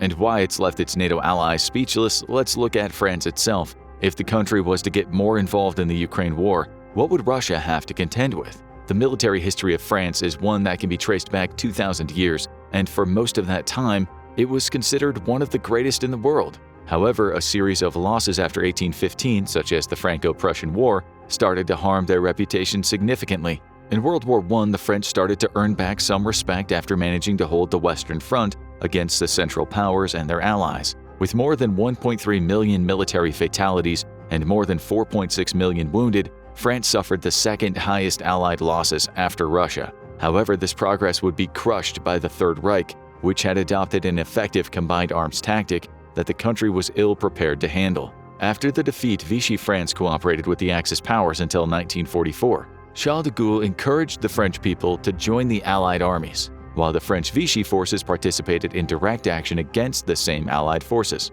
Although they were eventually liberated, the fall of the Third Republic made it clear that France was failing to modernize as quickly as the rest of the developing world, and the pain was far from over. Decolonization was another major hit for the French, starting with the First Indochina War, where troops were forced to withdraw from Vietnam, Laos, and Cambodia. By 1960, France had lost its direct military influence over all of its former colonies in Africa and Indochina. Nonetheless, several colonies in the Pacific, Caribbean, Indian Oceans, and South America remain French territory to this day, and France kept a form of indirect political influence in Africa, colloquially known as the France-Afrique. Seeing the writing on the wall, French leadership knew that they had to act quickly. The newly formed French government headed by Charles de Gaulle oversaw the development of French atomic weapons and promoted a foreign policy independent of U.S. influence. Also, in an effort to focus on domestic repairs, the country was withdrawn from NATO military command in 1966, but remained part of the alliance. In the following years, France sought to harden its military, and the mission has been seen as an overall success. In the later 20th century, they made the moves to fix their recent military reputation and prove themselves on the world stage. We saw this with their activity during the Gulf War, during which France sent 18,000 troops, 60 combat aircraft, 120 helicopters, and 40 tanks to help the coalition. Mission Heracles in the war in Afghanistan, along with recent interventions in Africa, also helped fix the military power standing on the global stage. Stepping into the 21st century, France has recovered at a steady pace, strengthening relations with former enemies like Germany, along with participating in a number of peacekeeping missions that have been applauded by its close allies. Today, France has a rather formidable army, with 118,600 personnel. They continue to advocate for quality over quantity, and this policy seems to serve them well in the realm of geopolitics. On the surface, there's nothing to say but positive things regarding the French revival, but plenty of analysts are quick to point out that upon further inspection it's a pretty mixed bag. Even before its return to NATO military command, France was on its way to restoring its position as a Western monolith. As one of the influential nuclear powers alongside the UK, the US, Russia, and China, France is ensuring the maintenance of its deterrent force and its adaptation to new strategic realities, taking into account the European dimension of its defense. That said, it's also played a big role in recent years as an advocate for arms control and nuclear disarmament, a fine line to tread considering their personal arsenal.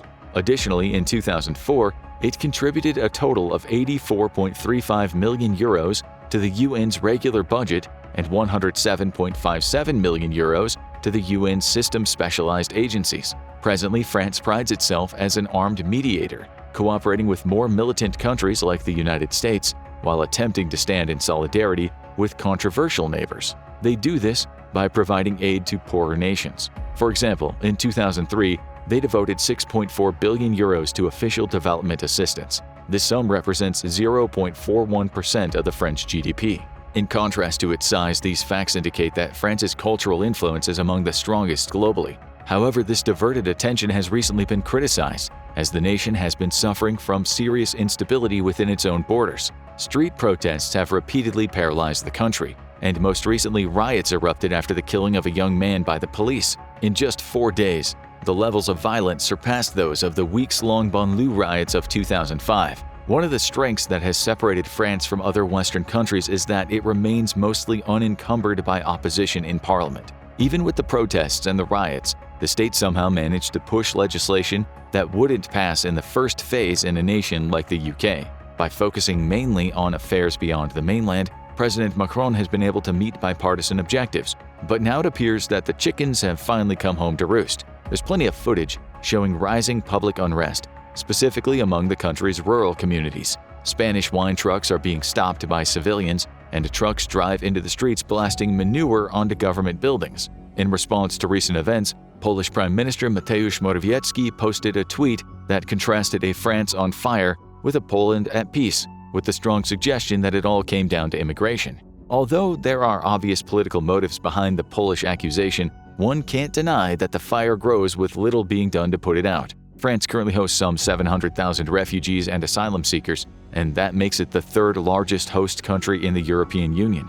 This is a noble goal, but rapid growth, especially with a slow decline in national identity, has been a costly sacrifice for the rest of its citizenry. From an outside perspective, France appears to be in a relative state of denial, looking to solve the world's problems while pretending that they have none of their own. As the conflict with Russia, a country that France enigmatically supported in the past, grows to unprecedented levels, there appears to be no sign of Macron and his administration changing course. In order to fully understand Macron's recent stance on the Russo-Ukrainian war, we need to look at the most recent developments occurring between the two Eastern European countries. For the last few months, the Russian position seemed to be stagnant, and their hold on Crimea was slipping away. Successful Ukrainian drone strikes in the north, in conjunction with naval struggles in the Black Sea, indicated that a Russian loss was on the horizon. However, the offensive has become more complex as Putin made unpredictable moves to avoid a humiliating retreat. For a moment, it looked like Western assistance breathed new life into Ukrainian resistance. Even so, power outages are almost a daily occurrence across most of Ukraine. Infrastructure has been devastated by the relentless pounding of mortar and rockets. The economy, by most metrics, Europe's weakest before the war, has been left in tatters. With 3 times the population and a gargantuan military budget, Putin's long-game tactics are starting to bear fruit. Additionally, some countries like Moldova appear to be leaning toward cooperation with Russia. Moldova's government has stated that these are just rumors, but it's a dangerous possibility that can't be ignored. This year, Ukrainian forces have withdrawn from the eastern town of Avdiivka, in Russia's biggest victory since the fall of Bakhmut in May last year. This is a major win for Russia, as the location serves as an important industrial asset. Along with the recent acquisition, Russia has launched a devastating series of attacks on villages around southern Zaporizhia, a region Ukraine had initially dominated during a counteroffensive in 2023. Military experts say that Putin will have a difficult time making use of the newfound territory, but Ukraine can't really afford to lose the land. The reason for this is not necessarily because the loss of resources, although that is a pressing concern, but because Avdiivka would have served as a strategic gateway for the Ukrainian plan to invade Donetsk. So far, those losses have led to more than 11 million people being forcibly displaced by the war, including almost 6.3 million refugees. Many of those people have sought asylum in France. On one end, this is a troubling victory for the Russian army, but some have pointed to the fact that this event will feed into what is called the escalation paradox. In other words, by making such a large move, Putin has effectively summoned unwanted attention, which could very well encourage Western nations to send more aid. So far, the response to the invasion has resulted in a large number of sanctions, which the Kremlin has, at least so far, managed to shrug off, as their positive relations with nations like China have allowed them to achieve stability. According to February reports, members of NATO are beginning to clash against one another in an attempt to find common ground, and Putin is having a field day with the press. The ongoing crisis has apparently inspired world leaders to make a stand, with the first person to make their opinion known being President Emmanuel Macron. In response to recent events and Kremlin propaganda, 20 European leaders congregated in Paris to send a potent message to the Russian president. Macron, with bated breath, ended up stealing the show by stating, "We are convinced that the defeat of Russia is indispensable to security and stability in Europe. There are countries that are ready to send their own soldiers to Ukraine. There are countries that say never. Slovakia is among them, and there are countries that say that this proposal should be considered." These words sparked controversy all over the world, most of which was not at all positive. In the following hours, participants were quick to make it clear that they had little to no interest in sending their own people into the meat grinder. Putin did not mince words in his public response, stating that the West must realize that we also have weapons that can hit targets on their territory. All this really threatens a conflict with the use of nuclear weapons and the destruction of civilization. Don't they get that? The Russian leader also went on to say that if Macron dared to bring troops into the Russo-Ukrainian battle, they would meet the same fate as Napoleon's Grand Army. It's a reference that, in typical Russian fashion, leaves little to the imagination.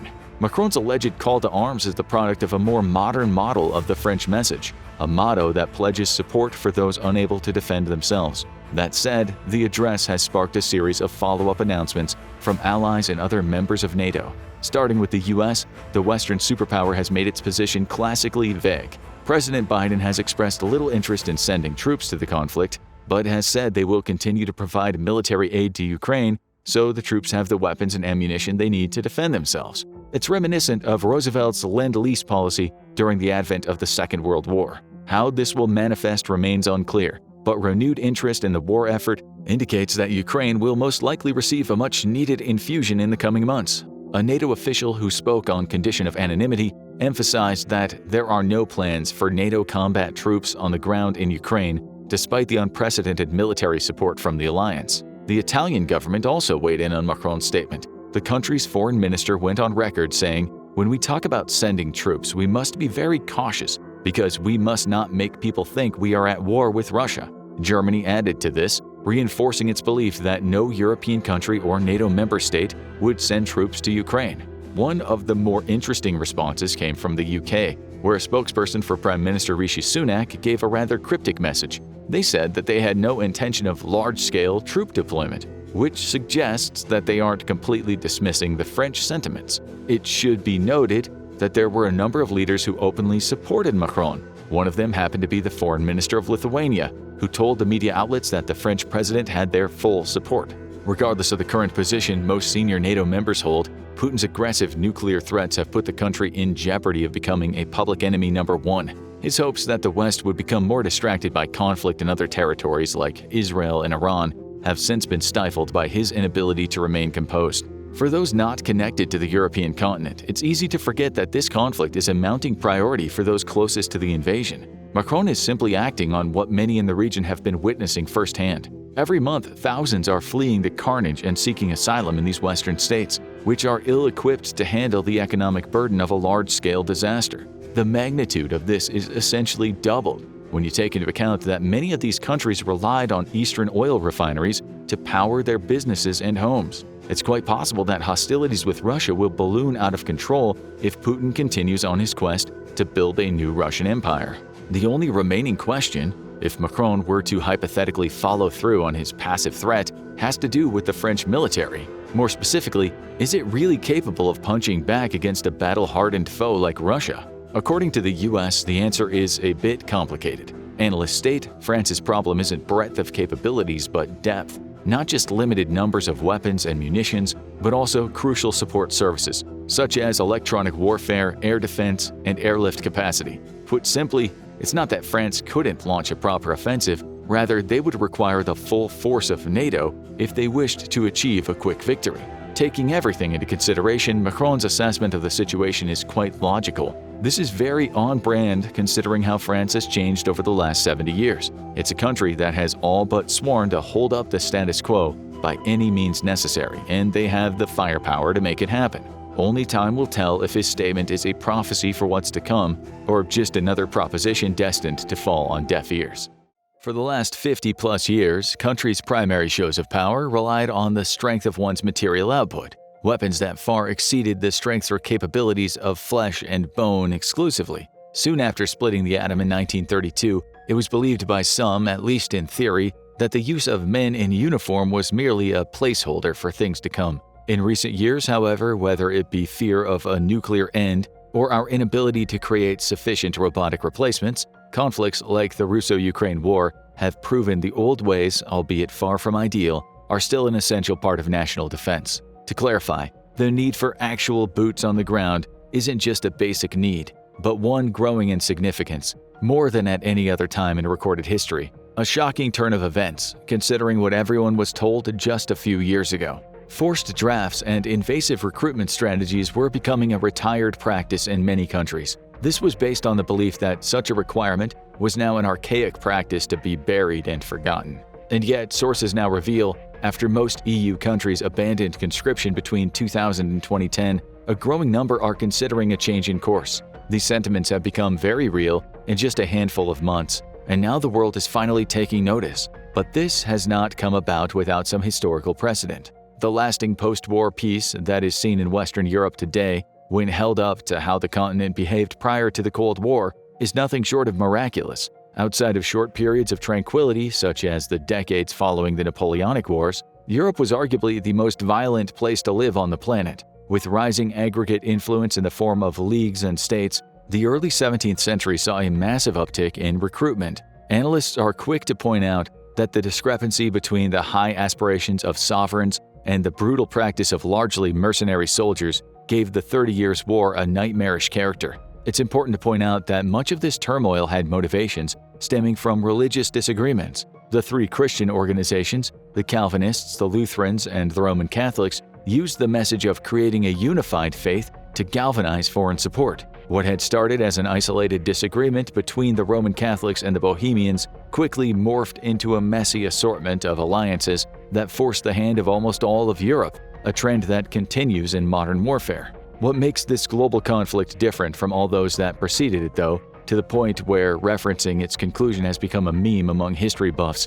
is how it transformed geopolitics forever. Nearing the end of the war, King Louis XIII of France started backing Protestant armies against the Habsburg Empire. This single decision removed religion from the main discussion. The message was clear: the future European order would be one that sought political dominance, not religious supremacy outside of its own borders. The 30 Years' War ended with the Treaty of Westphalia in 1648, which changed the map of Europe irrevocably. The territorial clauses all favored Sweden, France, and their allies. The resulting peace agreement recognized the full territorial sovereignty of the member states of the empire. They were empowered to contract treaties with one another and with foreign powers, provided that the emperor and the empire suffered no prejudice. By this and other changes, the princes of the empire became absolute sovereigns in their own dominions. Although the unity between church and state was stronger than ever before, it was no longer the casus belli for world dominance. Instead, mass conscription became a part of a nation's identity. With the collapse of the papal dominance over Europe, monarchs could educate and deploy their people any way they saw fit. Edicts generally did not require imperial approval, so countries now were able to build armies with little resistance. The rise of Napoleon proved that troops were more accessible than ever. Levies and slavery were now more of a last resort. With sufficient gravitas, it became clear that a single individual could summon an army rivaling ancient Rome, simply by changing legislation. As stated, amassing such a force before this point was much harder and often required clever diplomacy and funding. European conscription systems began to change in a big way by the late 18th century. If nations wished to recruit troops, it had to be, for lack of a better way of putting it, non-negotiable. Most of the men in Napoleon's Grande Armée were conscripts drawn from the poorer classes. Every able-bodied man of age in France was expected to willingly join the ranks to defend the Republic or risk losing citizenship. It's not like this was a new idea necessarily. One only needs to look at East Asia. At the start of the Han Dynasty, male commoners were liable for conscription starting from the age of 23 until the age of 56. However, this was relatively uncommon in places like Prussia, who were used to relying on superior organization and tactical factors such as order of battle to focus superior troops against inferior ones. Given approximately equivalent forces, as was generally the case with professional armies, these factors showed considerable importance. That would all change when the French draft model shattered their once formidable defense strategy. The effective Napoleonic recruitment tactic would set the tone for decades, with many states requiring preemptive training for all of its younger citizens. Prussia's shift after learning from previous mistakes would lead to a stunning reunification, forming the German Empire, or the Second Reich, lasting until 1918. In 1874, Russia introduced universal conscription in the modern pattern, an innovation only made possible by the abolition of serfdom in 1861. In the decades prior to World War I, universal conscription along broadly Prussian lines became the norm for European armies and those modeled on them. By 1914, the only substantial armies still completely dependent on voluntary enlistment were those of Britain and the United States. Some countries met the issue somewhere in the middle, such as the post-Napoleonic French method of conscripting armies for domestic stability, while professional units oversaw colonial security abroad. Pre-war assembly was not only a requirement for these European nations, but it slowly became a cultural rite of passage for able-bodied males. For most of the 20th century, this form of preparation was an honor and a privilege, only later to be superseded by a college degree. In some ways, this emphasis on martial bravery fueled a craving in some countries to once again change the established paradigm. A number of alliances involving European powers, the Ottoman Empire, Russia, and other parties had existed for years, but political instability in the Balkans, particularly Bosnia, Serbia, and Herzegovina, threatened to destroy these agreements. The bubble finally burst, as many already know, in Sarajevo, Bosnia. Archduke Franz Ferdinand, heir to the Austro-Hungarian Empire, was shot to death along with his wife Sophie by the Serbian nationalist Gavrilo Princip on June 28, 1914. Europe once again had to look at their draft systems in preparation for war, one unlike anything anyone had ever seen. For countries like the US and the UK, their stance on voluntary enlistment during the First World War started off strong. America had little interest in putting boots to the ground. The chief task of the nation would be provide war materials, not men, for the Allies. Most Americans believed that raising a large army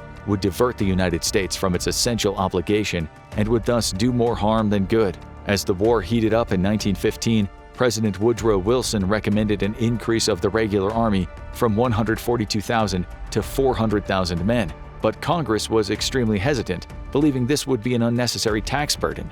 Almost a year later, war was declared, and the armed forces had 378,619 men ready to fight. As for the British, the conflict was already well underway. Lord Kitchener's campaign, promoted by his famous "Your Country Needs You" poster, had encouraged over 1 million men to enlist by January 1915. That said, the initial losses eclipsed voluntary recruitment, and the country had no choice but to introduce conscription. By 1916, Britain's Military Service Act imposed conscription on all single men between the ages of 18 and 41, with a second act removing the exemption for married men as well. The age limit had also been raised to 51. The full period had raised 2.5 million men, and the U.S. quickly followed suit, with Congress passing the Selective Service Act, which Wilson signed into law on May 18, 1917. The act required all men in the U.S. between the ages of 21 and 30 to register for military service. Within a few months, some 10 million men across the country had registered in response to the military draft. By the end of World War I, 24 million were registered under Wilson's act. About 4.8 million ended up serving, of which 2.8 million were drafted. To reiterate, the rest of Europe had adopted a completely different philosophy. With a continent full of citizen soldiers, countries like Germany didn't hesitate to use this to their advantage. In Germany, at the age of 20, men would undertake 2 or 3 years of peacetime training in the active army. At the end of their training, they were allowed to go back into civilian life, but could be called back to the army at any time up to the age of 45.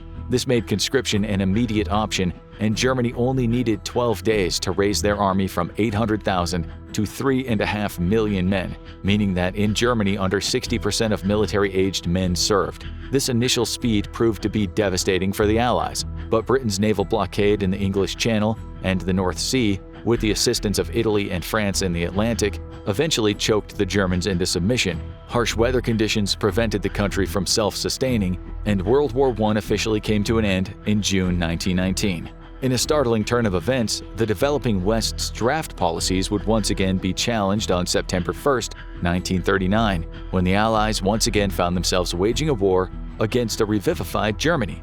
Just a few years before the beginning of the Great War, Hitler, in direct defiance of the Treaty of Versailles, announced the German rearmament program in 1935. The army reached its projected goal of 36 divisions. During the autumn of 1937, 2 more corps were formed. In 1938, 4 additional corps were formed, with the inclusion of 5 divisions of the Austrian army after the Anschluss in March. Once again, Germany's swift conscription and deployment strategies knocked the enemy off its feet. This time, the output was far too great for the rest of Europe to handle. Belgium, Luxembourg, the Netherlands, and France fell in just weeks, leaving the UK isolated on their small island across the Channel. During World War II, a total of about 13.6 million soldiers served in the German army. Army personnel were made up of volunteers and conscripts. The British needed to act quickly. There was no room for hesitation. This time, the British draft was far more aggressive. Conscientious objectors had to appear before a tribunal to argue their reasons for refusing to join up.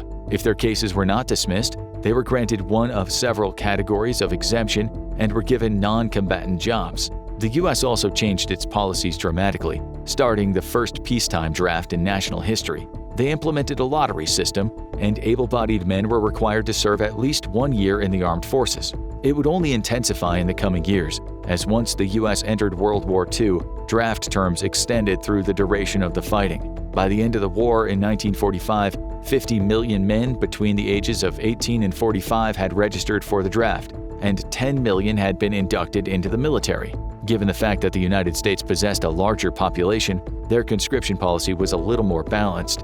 An example of this would be Executive Order 9279, which closed voluntary enlistment for all men between 18 to 37. However, the British National Service ended in 1960, while the U.S. military drafted 2.2 million American men out of an eligible pool of 27 million until 1973, when they were fighting a war with Vietnam.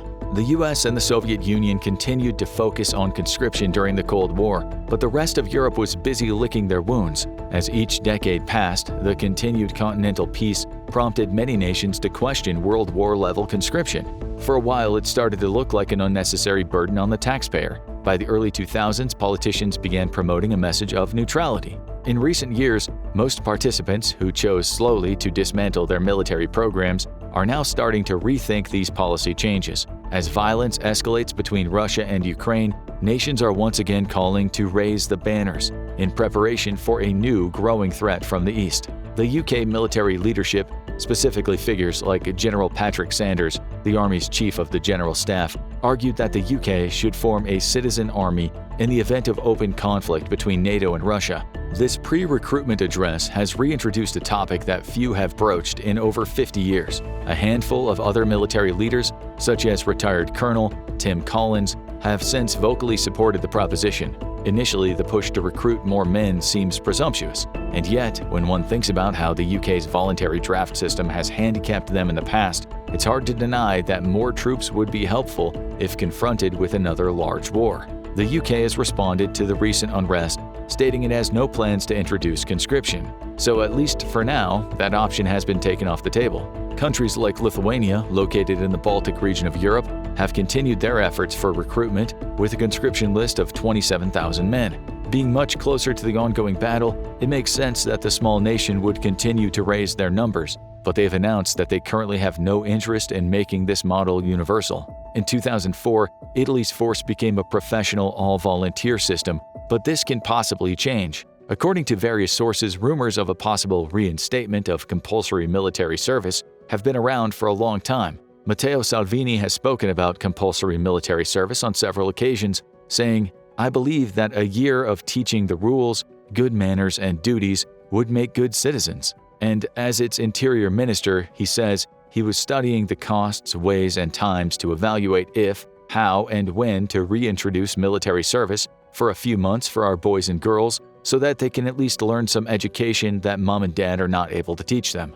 Unlike the last two countries we've listed, the motives for Italian conscription don't seem to revolve around a Russian threat. To some, it just seems like a way to improve domestic concerns. The issue with analyzing Italy is that it isn't known for its governmental consistency. In fact, since World War II, the governing body has changed 68 times. There's no way to know what'll come next. A bit closer to the current fighting front, according to recent reports, Romania is looking like another draft supporter. Figures like Angel Tilvar, the country's defense minister, have recently announced that he's interested in expanding the military. Bordering Ukraine, it makes sense that there would be a call for increased militarization. After all, if push comes to shove, they would find themselves on the front line of NATO and EU defense policy, geographically close to the war in Ukraine and reported instability in Moldova. Further aside, Romania will have a hard time recruiting due to its economic position. The current salary for a Romanian non-commissioned officer, such as sergeant or corporal, is between 459 and 994 euros per month.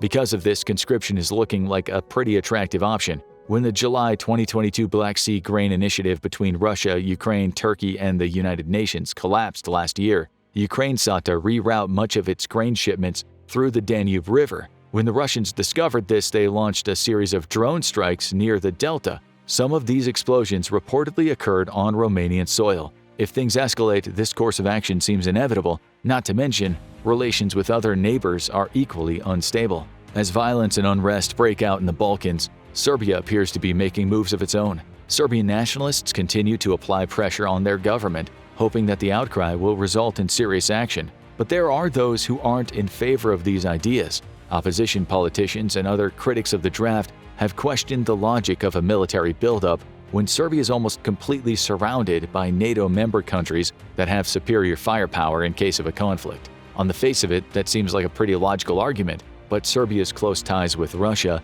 in conjunction with a refusal to introduce sanctions, have placed figures like popular President Aleksandar Vučić in a delicate position. He himself has publicly promoted the idea of conscription amidst these developments. Even Germany, albeit more temperate today, has considered reintroducing some old customs. Like Italy, there are those who feel the decision would have a societal benefit. Citing attacks on firefighters and police officers, Chris Pistorius, Germany's federal minister of defense, told Süddeutsche Zeitung, "It appears that the people have lost the awareness that they themselves are part of the state and of society. Taking responsibility for a set period could open eyes and ears for that. However, there's also an interest in bumping up unit numbers in general. A number of political leaders are complaining about a lack of troops in the Bundeswehr, the armed forces of the Federal Republic of Germany. As Russia continues to move into the West, this proposition has become a serious possibility. In France, President Emmanuel Macron is working on bringing mandatory national service back to the country. The administration hopes that the new program will help new citizens bond with the old, eventually building a national identity that has been fading in recent years. Surprisingly, much of France has shared support for the idea. A YouGov poll in February 2018 showed that 60% of French people favored a compulsory national service of between 3 and 6 months. This might come as a shock to outsiders, considering France hasn't presented itself as an advocate for martial improvements since the Second World War. Many of the previously mentioned states are looking at the Norwegian model for guidance. Since 2015, the nation has proudly stood as the first European country to have compulsory military service for both sexes, and female involvement continues to rise. In 2020 alone, 33% of people who completed the initial compulsory military service were women. However, only a small percentage goes on to seek a career with the armed forces. This might change in light of recent events, but Norway has used this tradition to help young people transition into full-on adulthood. It's a model that many on the continent admire,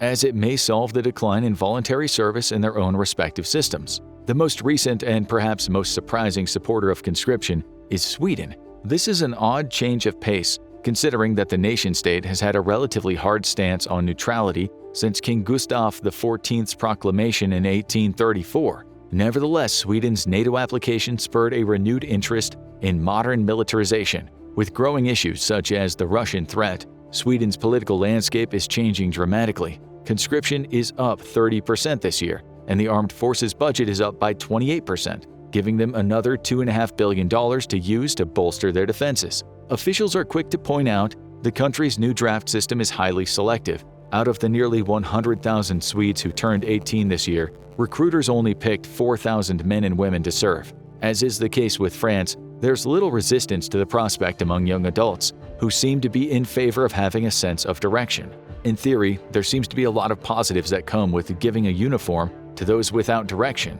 But as much as mandatory service appears harmless on its own, as history has shown, it's also quite provocative. There are a number of issues that come up when reintroducing these recruitment mechanisms: public unrest, economic burden, lack of veteran aid, and other complexities can make the decision more costly than it is beneficial. Chief amongst them, however, would probably be related to the patterns observed earlier in this video. No matter how you look at the progression, Europe has always followed the same trend.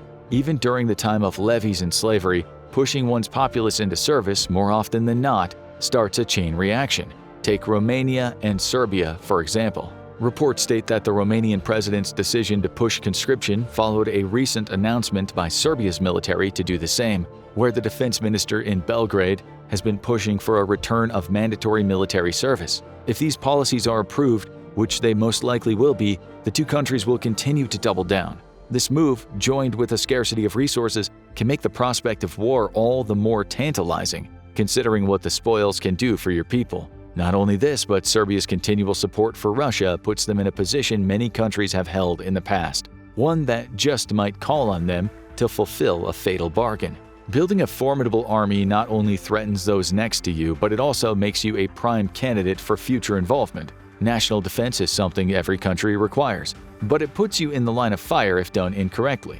As far as predictions go, nothing can really be said beyond pure speculation. Most governments in Europe are fearful of publicly initiating compulsory service, as removing progressive policy is an incredibly difficult task.